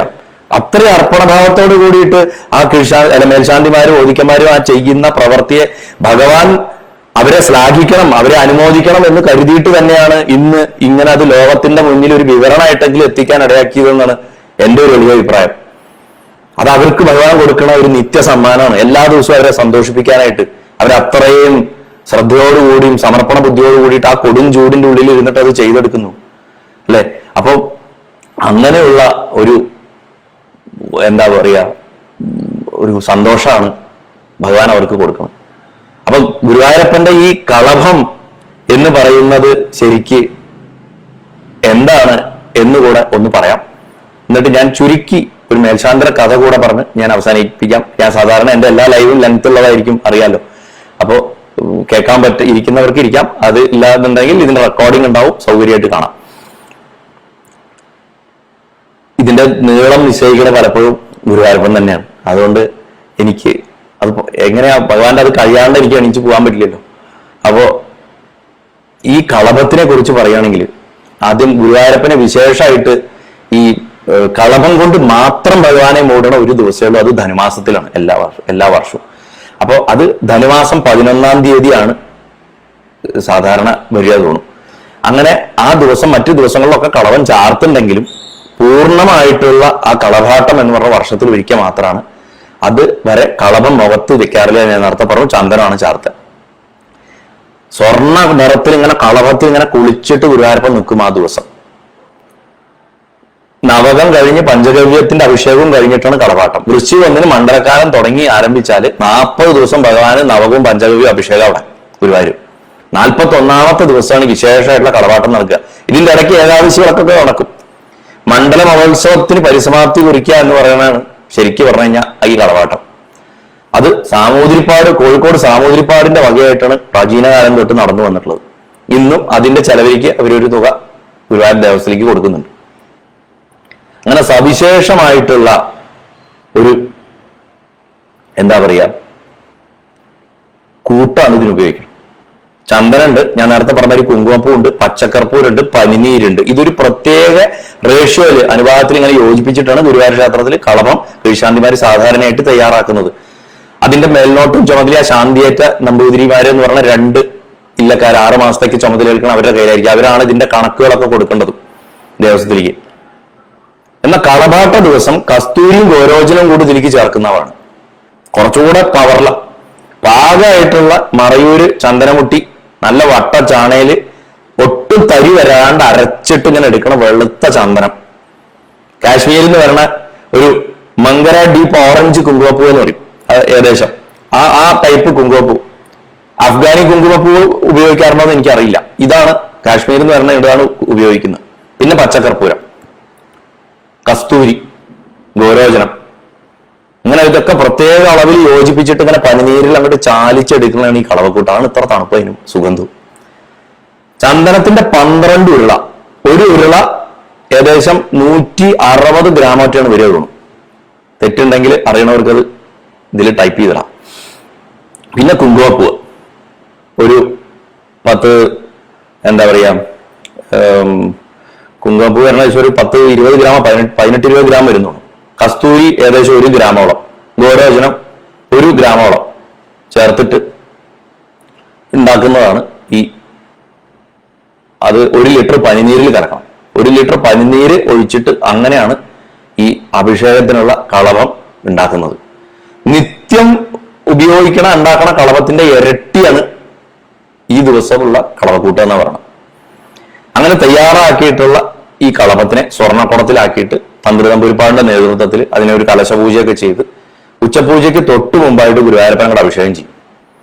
ആ സമയത്ത് നാലമ്പലത്തിന്റെ ഉള്ളിൽ ഒരു കേളിക്കൈ, അതായത് ചെണ്ടമദ്ദളം, എരത്താളം, ഇത് 3 ചേർന്നത് ഉയരും എന്നാ പറയണത്. അത് മേളം ഉണ്ടാവും. ആ നാലമ്പലത്തിന്റെ അകത്ത് അങ്ങനെ കേളിക്കൈ നടക്കുമ്പോഴാണ് ശ്രീകോവിലിന്റെ ഉള്ളിൽ കളവാട്ടം നടക്കുന്നത്. ഇത് ധനുമാസത്തിൽ ആണ് നടക്കുക, മണ്ഡല മഹോത്സവത്തിന്റെ അവസാനത്തിൽ. വേറെ അശുദ്ധികളൊന്നും ആ ദിവസം, പുണ്യാഹാദികളൊന്നും ഉണ്ടായില്ലെങ്കിൽ പിറ്റേ ദിവസം രാവിലെ വരെയും നിർമ്മാല്യ ദർശനം വരെയും ഗുരുവായൂരപ്പൻ ഈ കളവത്തിൽ ഇങ്ങനെ ആറാടി നിൽക്കണം നമുക്ക് കാണാൻ പറ്റും. നിർമ്മാല്യ ദർശനം കഴിഞ്ഞാൽ ഈ കളവം വിഗ്രഹത്തിൽ നിന്ന് എടുത്തിട്ട് ഒരു ഭാഗം ആ സാമൂഹ്യപ്പാട്ടിലേക്ക് കൊടുക്കും, കോവിലത്തേക്ക് അയക്കും. പിന്നെ ഒരു ഭാഗം എടുത്തിട്ടാണ് ഭക്തന്മാർക്ക് വിതരണം ചെയ്യണത്. അത് വളരെ വിശേഷമാണ് ഈ ആടിയ കളവം കിട്ടുക എന്നുള്ളത്. അങ്ങനെ അതാണ് ഭഗവാന്റെ ആ കളവത്തിന്റെ ഒരു വൈശിഷ്ട്യം. ഇനി ഞാൻ ഏറ്റവും ചുരുക്കത്തിൽ നമ്മുടെ ഇദ്ദേഹത്തിന്റെ ഒരു, ഞാനതിൽ നേരത്തെ ടൈറ്റിൽ ഞാൻ എഴുതിയിരുന്നല്ലോ, മേൽശാന്തിയുടെ ഒരു കഥ കൂടെ ഉണ്ടാവുന്നു. ആ മേൽശാന്തിയുടെ കഥ കൂടെ ഒന്ന് ഞാൻ പറയാം. കാരണം കിരീടം, അതുപോലെ പുലിനഖമോതിരം, കിങ്ങിണി, പട്ടുകോണകം, ഒരു കയ്യിൽ കദളിപ്പഴം, മറു കയ്യിൽ ഇങ്ങനെ പൊന്നോടക്കുകൾ, ഇതൊക്കെ പിടിച്ചിട്ട് ഗുരുവായൂരപ്പന്റെ ഒരു ചിത്രം നമ്മുടെയൊക്കെ മനസ്സിലുണ്ട്. മലർനിവേദ്യം കഴിഞ്ഞിട്ട് രാവിലെ നട തുറക്കുമ്പോൾ ഈ പറഞ്ഞ പോലെ ഉണ്ണിക്കണ്ണനെ കാണാൻ പറ്റുക. ആ കണ്ണനെ കാണാനായിട്ട് വന്നു നിൽക്കുന്ന ഒരു ഇഷ്ടംമാരിയാ. ഈ അലങ്കാരം തുടങ്ങി വെച്ചത് ഗുരുവായൂരപ്പന്റെ മേൽശാന്തിയും പരമഭക്തനുമായിട്ടുള്ള മഹാഭാഗവതനായിരുന്ന പൊൽപ്പാക്കര നമ്പൂതിരി മേൽശാന്തി ആയിരുന്നപ്പോഴാണെന്ന് പറഞ്ഞു. അതേപോലെ തന്നെ ഗുരുവായൂരപ്പനെ ആദ്യമായിട്ട് പാവുമുണ്ട് ഉടുപ്പിച്ചിട്ട് ഭക്തജനങ്ങളുടെ മുന്നിൽ ആദ്യമായിട്ട് അവതരിപ്പിച്ചത് ബ്രഹ്മശ്രീ വെള്ളിയാട് ശങ്കരൻ നമ്പൂതിരി എന്ന് പറയുന്ന ഒരു മഹാത്മാവായിട്ടുള്ള മേൽശാന്തിയായിരുന്നു. ഭഗവാന്റെ ഈ ദശാവതാരങ്ങളിൽ നരസിംഹരൂപം ഒഴിച്ചിട്ട് ബാക്കിയുള്ള എല്ലാ രൂപങ്ങളും ചന്ദനം ചാർത്തിയിട്ട് ഭക്തന്മാരുടെ മനസ്സും കണ്ണും കുളിർപ്പിക്കാൻ തുടങ്ങിയത് വെള്ളിയാട് മേൽശാന്തി അത്ര. അത് മുമ്പ് കൃഷ്ണന്റെ രൂപങ്ങൾ മാത്രമാണ് അലങ്കരിച്ചിരുന്നതെന്നാണ് പറയുന്നത്. വെള്ളിയാട് ശങ്കരൻ നമ്പൂതിരി. നരസിംഹരൂപത്തിനെ ഞാൻ നേരത്തെ പറഞ്ഞ ആ രൗദ്രരൂപത്തിലെ ഗുരുവായൂരപ്പന്റെ സൗമ്യരൂപത്തിലേക്ക്, സുന്ദര രൂപത്തിലേക്ക് വേണ്ടാന്ന് പറഞ്ഞിട്ടായിരിക്കും വെള്ളിയാട് മേൽശാന്തി അവോയ്ഡ് ചെയ്തതെന്നാണ് അദ്ദേഹത്തിന്റെ പുത്രൻ ഗുരുവായൂർ മേൽശാന്തി ആയിരുന്ന വെള്ളിയാട് നാരായണ നമ്പൂതിരിപ്പാട് എഴുതിയിട്ടുള്ളത്. കുഞ്ഞു കൃഷ്ണന്റെ, ആ കൊച്ചു ഉണ്ണിക്കണ്ണന്റെ കുട്ടിക്കാലത്തെ കളികളിലെ പലവിധ രംഗങ്ങളിൽ അദ്ദേഹം മനോഹരമായിട്ട് ഉണ്ടാക്കി വെച്ചിരുന്നു എന്നാ പറയുന്നത്. ഒരു ദിവസം ഉച്ചപൂജ കഴിഞ്ഞിട്ട്, അതായത് കഴിഞ്ഞൊരു കാലഘട്ടത്തിലെ ഏറ്റവും വലിയൊരു കളവച്ചാർത്തൽ കലാകാരൻ കൂടിയായിരുന്നു അദ്ദേഹം എന്നാട്ടോ പറഞ്ഞേക്കണത്. അതാണ്. അപ്പൊ അദ്ദേഹം ഒരു തവണ ഉച്ചപൂജ കഴിഞ്ഞിട്ട് നട തുറന്ന സമയത്ത് ആൾക്കാർ കണ്ടത് പുരുഷാകാരത്തിലല്ല, ശ്രീപരമേശ്വരനെ പോലും മോഹിപ്പിച്ച, ഇന്ദ്രിയങ്ങളെ അടക്കിയ മഹാദേവനെ പോലും മോഹിപ്പിച്ച മോഹിനി ദേവിയുടെ രൂപത്തിലാണ് അത്ര കണ്ടത് ഗുരുവായൂരപ്പനെ. അപ്പൊ കാശി അപ്പൻ തമ്പുരാൻ, ഞാൻ മുമ്പ് ഇസ്കോണിന്റെ ലൈവിൽ പറഞ്ഞിട്ട് അദ്ദേഹത്തിനെ കുറിച്ച്, ഭഗവാനെ പ്രത്യക്ഷത്തിൽ കാണാൻ അദ്ദേഹത്തിന് സാധിച്ചിരുന്നു. കാശി അപ്പൻ തമ്പുരാൻ ഇത് കണ്ടിട്ട് അന്തം വിട്ടിട്ട് നോക്കി നിന്നിട്ട് അദ്ദേഹത്തിനെ കൃഷ്ണ ഗുരുവായൂരപ്പ എന്നുള്ള ഒരു ആൺകുട്ടിയെ, ഒരു പുരുഷനെ വിളിക്കേണ്ട നാമങ്ങൾ വിളിക്കാൻ മടിച്ചു നിന്നു അത്രേ. അമ്മയെ ദേവി എന്നൊക്കെ അത്ര അദ്ദേഹം വിളിച്ചത്. ഇത് പറഞ്ഞിട്ടുള്ളത് അദ്ദേഹത്തിന്റെ തന്നെ ഏറ്റവും അടുത്ത ആളായിരുന്ന ഭാഗവതോത്തവനായിട്ടുള്ള സാക്ഷാൽ പരമേശ്വരൻ നമ്പൂതിരി ഗുരുവായൂർ കിഴക്കേ നടപ്പന ആദ്യമായിട്ട് ഭക്തജനങ്ങൾക്ക് വേണ്ടി തന്റെ സമ്പാദ്യം മുഴുവൻ ചെലവഴിച്ച് പണിതു കൊടുത്ത അദ്ദേഹമാണ്. ഇന്ന് അദ്ദേഹത്തിന്റെ പേരൊന്നും എവിടെയും കാണാൻ പറ്റില്ല. ഇന്ന് കാണുന്ന നടപ്പന ഇപ്പൊ കുംഭകോണത്ത് നിന്നുള്ളൊരു ഭക്തരാണ് തന്നത്. പക്ഷെ പഴയ കാലത്തെ ഭക്തര് വെയിലത്ത് നിന്ന് കഷ്ടപ്പെടുന്നു എന്ന് പറഞ്ഞിട്ട് മറ്റാരും അദ്ദേഹത്തിന് ഉണ്ടായിരുന്നില്ല. അദ്ദേഹത്തിന് ദക്ഷിണയും അതുമായിട്ട് കിട്ടിയിട്ടുള്ള ഒരു 10-22,000 റുപ്യ എന്തോ അദ്ദേഹത്തിന് ബാങ്ക് ബാലൻസ് ഉണ്ടായിരുന്നു. അത് മുഴുവൻ ഉപയോഗിച്ച് ഗുരുവായൂരപ്പന്റെ ഭക്തർക്ക് വേണ്ടി കിഴക്കേ നടയിൽ ആ തണലുണ്ടാക്കണം നടപ്പന പണിത് കൊടുത്തത് അദ്ദേഹമായിരുന്നു. അതിനുള്ള പരമേശ്വരൻ നമ്പൂതിരി പറഞ്ഞിട്ടുണ്ട്, ഈ കാശി അപ്പൻ തമ്പുരാൻ ഗുരുവായൂരപ്പന്റെ മോഹിനി രൂപം വെള്ളിയാട് ശങ്കരൻ നമ്പൂതിരി അലങ്കരിച്ചിരിക്കുന്ന കണ്ടിട്ട് അത് സ്ത്രീ ആയതുകൊണ്ട് എങ്ങനെയാ കൃഷ്ണ ഗുരുവായൂരപ്പ എന്ന് വിളിക്കാന്ന് വിചാരിച്ചിട്ട് ഇത്രയും ബ്രഹ്മബോധം വന്നിട്ടുള്ള അദ്ദേഹം പോലും ഒരു നിമിഷം ഭേദഭാവത്തിൽ നിന്നുപോയി. അങ്ങനെ ഗുരുവായൂരപ്പന്റെ മേൽശാന്തിമാരായിരുന്നവരെ പറ്റിയോ അല്ലെങ്കിൽ ഗുരുവായൂരപ്പനെ അലങ്കരിച്ചിരുന്ന പഴയ കാലത്തെ ഓദിക്കന്മാരെ പറ്റിയോ ഒന്നും കാര്യമായിട്ട് വിവരങ്ങൾ ഇന്ന് കിട്ടാനില്ല എന്ന് പറയുന്നത് സങ്കടകരമാണ്. കഴിഞ്ഞ ഒരു 10-70 വർഷം അല്ലെങ്കിൽ ഒരു 100 വർഷം അല്ലെങ്കിൽ ഒരു മാക്സിമം 150 കൊല്ലത്തെ അവിടെ എവിടെയും കിടക്കണ കുറച്ച് നാമങ്ങൾ മാത്രമേ നമുക്ക് ഇന്ന് കിട്ടിയിട്ടുള്ളൂ. ഇപ്പൊ ഞാൻ നേരത്തെ പറഞ്ഞ പുൽപ്പാക്കര നമ്പൂതിരിപ്പാട്, അതുമാതിരി കുരിശാത്തമണ്ണ് നമ്പൂതിരിപ്പാട്. ഈ കുരിശാത്തമണ്ണ് ഗുരുവായൂർ അമ്പലത്തിൽ 14 കൊല്ലം തുടർച്ചയായിട്ട് മേൽശാന്തിയായിട്ട് ഇരുന്നിട്ടുണ്ടെന്നാ പറഞ്ഞത്. അന്ന് ഇന്നത്തെ മാതിരി നറുക്കണക്കിലെ സിസ്റ്റം 6 മാസക്കാലത്തെ കാലാവധിയുള്ള കാലല്ല. 14 കൊല്ലം ഗുരുവായൂരപ്പനെ അലങ്കരിച്ചിട്ടുള്ള അദ്ദേഹത്തിനെ പൂജിച്ചിട്ടുള്ള മേൽശാന്തിയായിരുന്നു. അതേമാതിരി പൊട്ടക്കുഴി ഈ ഓദിക്കന്മാരുടെ ഇല്ലത്ത് തന്നെ ഒരു സ്വാമിയാര് സന്യാസിയായിട്ട്, അദ്ദേഹം പിൽക്കാലത്ത് സന്യാസിയാണ്, അദ്ദേഹം പൊട്ടക്കുഴി സ്വാമിയാർ എന്നറിയപ്പെട്ട അദ്ദേഹം, അതുമാതിരി മുന്നൂലത്തെ ഓദിക്കന്മാര്, ചേക്കൂര ഭട്ടതിരിപ്പാടുമാര്, നെടുങ്ങോട്ടൂർ പാറ, എടവഴിപ്പുറം, അതേമാതിരി തെക്കേപ്പാട് ചിത്രം നമ്പൂതിരിപ്പാട്, വെള്ളിയാട് ശങ്കരൻ നമ്പൂതിരി, ഇങ്ങനെ അനേകം മേൽശാന്തിമാരെ കുറിച്ച് കുറെയൊക്കെ വിവരങ്ങൾ നമുക്ക് കിട്ടിയിട്ടുണ്ട്. ഇവര് പലരും ഭഗവാന്റെ പരമഭക്തരും മഹർഷിമാരെന്നിരുന്നവര്, ഒരു സംശയമില്ല. ആ ഈശ്വരപ്രാപ്തിക്ക് കിട്ടേണ്ട ആ എന്താ പറയാ ആ സാമീപ്യം അത് ഗുരുവായൂരപ്പന്റെ അടുത്തെത്തിയപ്പോൾ അവർക്ക് കിട്ടി. ഭഗവാന്റെ സാരൂപ്യം അവരെ കണ്ടാൽ ഗുരുവായൂരപ്പനെ കാണുന്നതിന് തുല്യമായി തീർന്നു. അതേമാതിരി തന്നെ സായുജ്യം ഭഗവാനിൽ ലയിക്കുക എന്നുള്ളതും ഒരു തരത്തില് മരണശേഷം അവർക്ക് കിട്ടിയിട്ടുണ്ടാവുമെന്ന് നമുക്ക് ഉറപ്പുള്ള ആ വിധം അനുഭവങ്ങൾ വന്നിട്ടുള്ള ആൾക്കാരാണ് അവർ. ശ്രീ ഗുരുവായൂരപ്പനെ ഏത് പ്രരൂപത്തിലാണോ പ്രതിഷ്ഠിച്ചിട്ടുള്ളത് ആ രൂപത്തിൽ പരമേശ്വരൻ ഏത് രൂപത്തിൽ, മഹാദേവൻ ഏത് രൂപത്തിലാണോ ഭഗവാനെ അവിടെ സങ്കല്പിച്ച് പ്രതിഷ്ഠിച്ചത് ആ രൂപത്തിൽ തന്നെ മനസ്സിൽ കണ്ടും മുന്നിൽ പ്രത്യക്ഷമായിട്ടും കണ്ടിട്ടും പുഷ്പാഞ്ജലി ചെയ്ത് ആരാധിക്കാൻ ഭാഗ്യം സിദ്ധിച്ച ആ മഹാത്മാക്കളുള്ളവര്, അവരിൽ ഇച്ഛയും ജ്ഞാനവും ക്രിയയും തുടങ്ങണ 3 ശക്തികളും ഒരേമാതിരി സമ്മതിച്ചിരുന്നു. അവരുടെ ഒക്കെ ഓർമ്മകളിൽ അവരുടെ പാതാരബന്ധങ്ങളിൽ വീണ്ടും വീണ്ടും നമുക്ക് നമസ്കരിക്കാം. ഗുരുവായൂരപ്പ ശരണം. ആന്യം നമ്പൂതിരിപ്പാട്, ആന്യം മാധവൻ നമ്പൂതിരി മഹാഭക്തനായിട്ടുള്ള അദ്ദേഹം വെള്ളിയാട് മേൽശാന്തിയെ യശോദയായിട്ടാണ് അത്ര കണ്ടിരുന്നത്. ഭഗവാനെ പോറ്റി വളർത്തിയ അമ്മയല്ലേ. അപ്പൊ ഭഗവാനെ ലാളിക്കാനും അലങ്കരിക്കാനും അതിൽ നിന്ന് ശരിക്കും ജീവിച്ചിരുന്ന ഭഗവാൻ മനുഷ്യനായിരുന്നപ്പോ ആരാണ് ഭഗവാൻ ഏറ്റവും കൂടുതൽ അലങ്കരിച്ചിട്ട് കണ്ണ് വെച്ചിട്ട് ഒഴിഞ്ഞിട്ടിട്ടുള്ളത്? എന്റെ തന്നെ കണ്ണ് പറഞ്ഞവർക്ക് ഭഗവാന്റെ ദൃഷ്ടി ഒഴിഞ്ഞു മാറ്റിയിട്ടുള്ളത് ആരാണ്? ഭഗവാന്റെ ചന്തത്തിനെ കുറിച്ച് മറ്റുള്ളവരുടെ അടുത്ത് വാ തുറന്ന് പറഞ്ഞിരുന്നത് പൊങ്ങച്ചം പോലെ തന്നെ. അങ്ങനെയുള്ള നിഷ്കളങ്കമായിട്ടുള്ള ആ അമ്മ, ആ യശോദ തന്നെയാണ് ശരിക്കും പറഞ്ഞു കഴിഞ്ഞാൽ ഗുരുവായൂരപ്പന്റെ മേൽശാന്തിമാരും ഓദിക്കന്മാരും ഒക്കെ ശരി.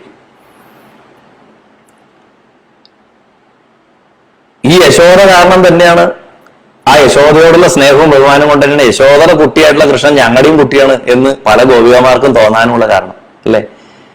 അപ്പോ എത്രയോ ഭക്തരുടെ ഹൃദയത്തില് ആ കുഞ്ഞ് വാവയായിട്ടുള്ള കൃഷ്ണന്റെ രൂപം കുറേയേറെ വർഷങ്ങൾക്ക് മുമ്പ് ആന്യം മാധവൻ നമ്പൂതിരി പറഞ്ഞ മാതിരി പ്രതിഷ്ഠിക്കുന്നതിൽ വലിയ പങ്ക് വെച്ചിട്ടുള്ള ഒരാളായിരുന്നു വെള്ളിയാട് ശങ്കരൻ നമ്പൂതിരിപ്പാട് എന്ന് പറഞ്ഞു. അദ്ദേഹം തറ്റ കൊടുത്തിട്ട് അദ്ദേഹത്തിന് ഒരുപാട് കുടുമയൊക്കെ അതൊക്കെ കെട്ടി വെച്ചിട്ട് അദ്ദേഹം ഗുരുവായൂരപ്പനെ അലങ്കരിക്കാൻ ബിംബത്തിന്റെ മുന്നിൽ ഇരിക്കണ കണ്ടു കഴിഞ്ഞാൽ ആ ഗുരുവായൂരപ്പനെ പെറ്റ അല്ലെങ്കിൽ പോറ്റി വളർത്തണ അമ്മ തന്നെയാണ് തോന്നും എന്നാണ് ആന്യം മാധവൻ നമ്പൂതിരി പറഞ്ഞിട്ടുള്ളത്. പഴയൊരു കാലഘട്ടത്തില് കഴിഞ്ഞൊരു കാലഘട്ടത്തിലെ പല മഹാത്മാക്കളായിട്ടുള്ള അതീവ ചാതുര്യത്തോടുകൂടിയും കലാവിരുദ്ധോടുകൂടി ഗുരുവായൂരപ്പനെ അലങ്കരിച്ച പല ആൾക്കാരും വെള്ളിയാട് ശങ്കരൻ നമ്പൂതിരിയാണ് തങ്ങളുടെ ഗുരുസ്ഥാനത്ത് കണ്ടിരുന്നത് ഈ അലങ്കരിക്കണേലും. അതില് പ്രത്യേകിച്ച് ഇപ്പോ ഞാൻ നമ്മുടെ മുമ്പ് ജീവിച്ചിരുന്ന കക്കാട് ദാമോദരൻ ഒരിക്കൽ, അതേപോലെ തന്നെ ഇപ്പോ നമ്മള് ഏറ്റവും കൂടുതൽ എന്താ പറയുക ഗുരുവായൂരപ്പനെ അതിമനോഹരമായിട്ട് അലങ്കരിക്കുന്ന പൊട്ടക്കുഴി കൃഷ്ണോദിക്കന്റെ ഒക്കെ പിതാവായിരുന്ന നീലകണ്ഠൻ ഒദിക്കൻ തുടങ്ങിയവർക്കൊക്കെ ഗുരുനാഥനായിരുന്നു അദ്ദേഹം ഈ കാര്യത്തിലെന്ന് പറഞ്ഞു കേട്ടിട്ടുണ്ട്. അപ്പോ ഈ വെള്ളിയാട് ശങ്കരൻ നമ്പൂതിരിയുടെ പുത്രനായിട്ടുള്ള വെള്ളിയാട് നാരായണ നമ്പൂതിരി എഴുതിയിട്ടുണ്ട്. നാരായണ നമ്പൂതിരി മേൽശാന്തി ആയിരിക്കുന്ന കാലത്ത് ഞാൻ മുൻപേ പറഞ്ഞ യശശരീരനായിട്ടുള്ള ഒന്നുകിലും ഭവൻ നമ്പൂരിപ്പാട് പറഞ്ഞിട്ടുണ്ടെന്ന്.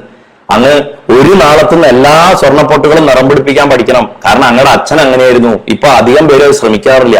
അതുകൊണ്ട് അങ്ങനെ ശ്രമിക്കണം കേട്ടോ എന്ന് എപ്പോഴും പറയാറുണ്ടായിരുന്നു എന്ന് അദ്ദേഹം എഴുതി വെച്ച് ഞാൻ വായിച്ചിട്ടുണ്ട്. അപ്പൊ എത്ര എന്താ പറയാ തിലകങ്ങൾ ഉണ്ടായാലും അതിലൊക്കെ പ്രതിബിംബിക്കേണ്ടത് ഒറ്റ വളക്കിന്റെ നാളാവണമെന്നും കൂടെ അദ്ദേഹം ഓർമ്മിപ്പിച്ചു എന്നാ പറഞ്ഞത്. ഈ നേരത്തെ ഞാൻ പറഞ്ഞ ഒരു പേരുണ്ട്, ബ്രഹ്മശ്രീ ചേക്കൂർ വാസുദേവൻ ഭട്ടതിരിപ്പാട്. അദ്ദേഹം ഈ കാര്യത്തിൽ അദ്വിതീയനായിരുന്നു എന്നാണ് പറയുന്നത്. ഗുരുവായൂർ ക്ഷേത്രത്തിൽ മേൽശാന്തി ആയിരുന്ന കാലത്ത് ഒറ്റ നാളം കൊണ്ട് എല്ലാ സ്വർണ്ണവട്ടുകളിലും നിറം പിടിപ്പിക്കാം. രണ്ട് കൈയിലും സ്വർണ്ണവട്ടം എടുത്തിട്ട് വെള്ളിയാട് മേൽശാന്തി ഇങ്ങനെ ഗുരുവായൂരപ്പനിൽ വെച്ച അതിന് തിളക്കം വരണില്ലെങ്കിൽ അത് വേറെ ആരെങ്കിലും കൈകൊണ്ട് തൊട്ടതുകൊണ്ട് മാത്രമായിരിക്കുന്നതാണ് പൊട്ടക്കുഴി നീലകണ്ഠൻ ഒഴിക്കാൻ പറഞ്ഞിട്ടുള്ളതെന്നാണ് പറയുന്നത്. അതായത് അത്ര പെർഫെക്റ്റ് ആയിരുന്നു അദ്ദേഹത്തിന്റെ ആ ഒരു ആരാധന. അദ്ദേഹത്തിന്റെ അനുഗ്രഹം കൊണ്ട് വാസ്തവത്തിൽ ഇത് മാത്രമൊന്നുമല്ല, പുത്രപ്രാപ്തി വന്നൊരു കോഴിമയുടെ കഥയൊക്കെ ഉണ്ട് പറയാൻ. ആ കോഴിമയുടെ പുത്രന്മാരായിട്ടുള്ളവർ ഇന്നും ജീവിച്ചിരിക്കുന്നുണ്ട്.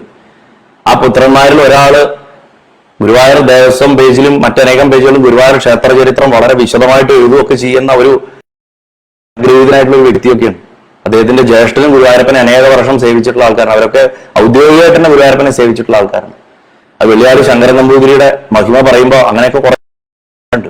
പക്ഷെ ഞാനിപ്പോ അതിലേക്ക് കടക്കുന്നില്ല. അങ്ങനെയുള്ള അദ്ദേഹം 1960 ഡിസംബർ 2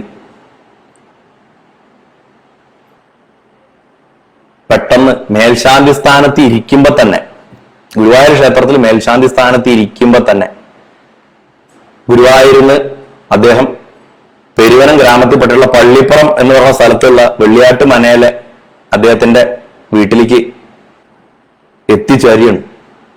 ആ മേൽശാന്തി കാലത്ത് ചുമതല ഒഴിയാണ്ട് അദ്ദേഹം വന്ന മാതിരി അദ്ദേഹം അവിടെ എത്തിച്ചേരുകയാണ്.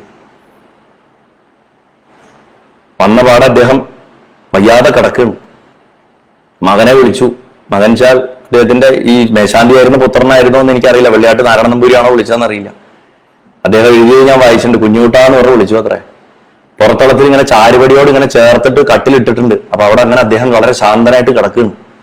തന്റെ മൂത്ത മകനാണ് വിളിച്ചത്. എന്നിട്ട് ചോദിച്ചു, ഇപ്പൊ മണി എത്രയായി ചോദിച്ചു. 11 അച്ഛാ പറഞ്ഞു. അപ്പൊ അദ്ദേഹം തന്റെ വിരലുകൊണ്ട് ഇങ്ങനെ കണക്ക് കൂട്ടിയത്രേ. അപ്പൊ രോഹിണി കഴിയില്ല, അരമണിക്കൂറും കൂടി ഉണ്ട് എന്ന് പറഞ്ഞു. രോഹിണി നക്ഷത്രം കഴിയില്ല, അരമണിക്കൂറും കൂടിയുണ്ട് പറഞ്ഞു. കുറച്ചു നേരം ഇങ്ങനെ എന്തോ ആലോചിച്ച് കിടന്നതിന് ശേഷം എന്തോ പറയാൻ തുടങ്ങി. ഇങ്ങനെയൊക്കെ ആയാൽ മേൽശാന്തി മാറ്റം എങ്ങനെയാ പതിവ് എന്ന് തന്ത്രി നമ്പൂരിയോട് ചോദിക്കണം കേട്ടോ എന്ന്. അതായത് താൻ ചുമതലയിലിരിക്കുമ്പോ ഒരു മേൽശാന്തി അന്നേ വരെ ഗുരുവായൂരിന്റെ ചരിത്രത്തിൽ ശരീരം വെടിഞ്ഞിട്ടില്ല. ചുമതലയിലിരിക്കുമ്പോ ശാന്തിമാറ്റം വേണ്ടി വന്നാൽ, അതായത് അദ്ദേഹം ജീവൻ വെടിഞ്ഞാൽ എങ്ങനെയാണ് ശാന്തിമാറ്റം വേണ്ടതെന്ന് എനിക്കറിയില്ല, അത് തന്ത്രി നമ്പൂരിയോട് ചോദിക്കണം എന്ന് മകനോട് പറയുന്നു. പിന്നെ മേൽശാന്തി യാത്ര പോകുമ്പോ ചുമതല ഒഴിഞ്ഞു പോകുമ്പോൾ ഒരു യാത്രാദാനം എന്ന് പറഞ്ഞിട്ടൊരു ചടങ്ങ് ചെയ്യാനുണ്ട് ഗുരുവായൂരപ്പന്. ആ എന്താ പറയാ തന്ത്രിക്ക് ചെയ്യാനുള്ളതുകൊണ്ട് തോന്നും. അത് അതിന്റെ കൂടുതൽ വിശദാംശങ്ങൾ അറിവുള്ളവരോട് ചോദിക്കണം. അദ്ദേഹം പറയാണ്, ആ യാത്രാദാനം വേണ്ടാട്ടോ, ഞാൻ ഗുരുവായൂരപ്പൻ തന്നെ ഞാനത് ചെയ്തിട്ടുണ്ട്. പ്രദക്ഷിണം വെച്ചു ഞാൻ ലാസ്റ്റ് പോരണതിന് മുമ്പ്. എനിക്ക് വയ്യാന്ന് തോന്നിയപ്പോ ഞാൻ അദ്ദേഹത്തിനെ പ്രദക്ഷിണം വെച്ചിട്ട് നമസ്കരിച്ചിട്ട് എന്റെ കയ്യിൽ കിടന്ന മോതിരം ഊരിയിട്ട് ആ കുഞ്ഞു കയ്യിൽ ഞാൻ വെച്ചു കൊടുത്തിട്ടുണ്ട്. അത്രയും മതി. യാത്രാദാനം അതോടുകൂടി പൂർത്തിയായി. അമ്മമാരി മറ്റുള്ളവരെയൊക്കെ സഹായിക്കണം. എന്റെ വകയിലുള്ള പൈസയുടെ കുറച്ച് ബാങ്കിലുണ്ട്. അത് 2 പെൺമക്കളുടെ കല്യാണം നടത്താൻ എന്റെ പിണ്ടാടിയന്തരത്തിന് മതിയാവും. എന്നിട്ട് വീണ്ടും ചോദിച്ചു, ഇപ്പൊ മണി എത്രയെന്ന് ചോദിച്ചു അത്രേ.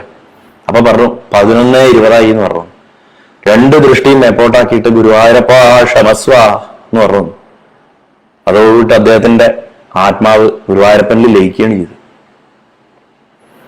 1943 മുതൽ 1960 വരെ 5 തവണ അദ്ദേഹം ഗുരുവായൂരപ്പന്റെ മേൽശാന്തിയായിരുന്നു. ഗുരുവായൂരപ്പന്റെ മേൽശാന്തിയായിരിക്കെ ഗുരുവായൂരപ്പനിൽ വിലയം പ്രാപിച്ച ഏക മേൽശാന്തി കൂടിയാണ് ബ്രഹ്മശ്രീ വെള്ളിയാട്ട് ശങ്കരൻ നമ്പൂതിരി.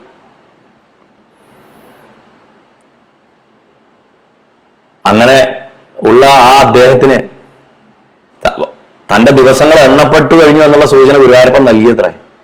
ഏകാദശിയുടെ അന്നാണ് ദീപാരാധന കഴിഞ്ഞിട്ട് അദ്ദേഹം തീരെ വയ്യാതെ വന്നപ്പോ അത്താഴ പൂജ അന്നത്തെ ഓദിക്കൻ പഴയ ഇട്ടിരവി ഓദിക്കനെ ഏൽപ്പിച്ചു.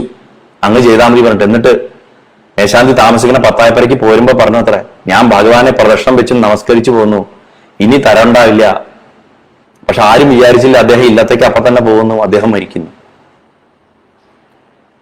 അങ്ങനെയുള്ള അദ്ദേഹത്തിന്റെ മരണത്തിന് ശേഷം പിന്നീട് 5 കൊല്ലക്കാലം അദ്ദേഹത്തിന്റെ അമ്മ ജീവിച്ചിരുന്നു എന്ന് പറയണം. ആ അമ്മ പലപ്പോഴും പറയാറുണ്ടായിരുന്നു അത്രേ, പൂന്താനത്തിനെ ഉടലോടെയാണ് എന്റെ ഗുരുവായൂരപ്പൻ കൊണ്ടുപോയത്, പക്ഷെ എനിക്ക് കാണാനായിട്ടായിരിക്കും എന്റെ കുട്ടന്റെ ദേഹം ഗുരുവായൂരപ്പൻ എന്റെ മുന്നിൽ തന്നെ ഇട്ടിട്ട് പോയത് പറയൂ അത്രേ.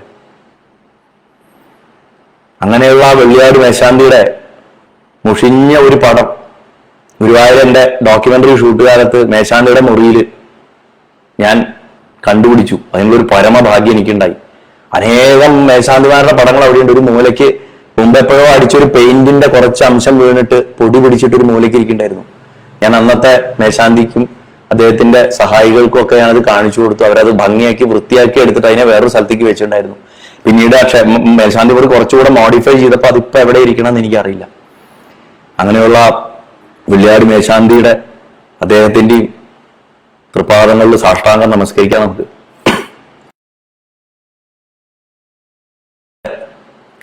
ഗുരുവായൂരപ്പന്റെ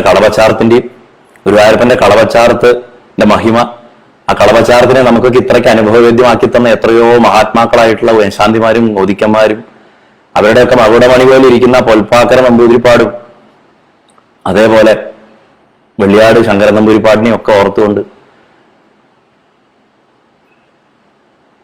സാക്ഷാൽ ഗുരുവായൂരപ്പനെ അദ്ദേഹത്തിന്റെ അകത്തിരിക്കുന്ന രൂപത്തിനെ നമുക്ക് വിസ്മരിക്കാതിരിക്കാം എന്ന് ഒരിക്കൽ കൂടെ ഓർമ്മിപ്പിച്ചുകൊണ്ട് നിങ്ങളുടെ എല്ലാവരുടെയും കാൽക്കൽ സാഷ്ടാംഗം നമസ്കരിച്ചുകൊണ്ട് ഞാൻ നിർത്തുകയാണ്. നന്ദി, നമസ്കാരം. നാരായണാഗ്ര ഗുരോ ഭഗവാൻ നമസ്തേ. ഗുരുവായൂരപ്പന്റെ തിരുരൂപം ഇനിയും ശ്രീകുമാരേട്ടന്റെ ശബ്ദത്തിൽ കൂടെ നമ്മുടെ മനസ്സിൽ ഉറച്ചുറച്ചു വരട്ടെ എന്ന് പ്രാർത്ഥിക്കണം. ഗുരുവായൂരപ്പാ ശരണം. ഹരേ സർവ.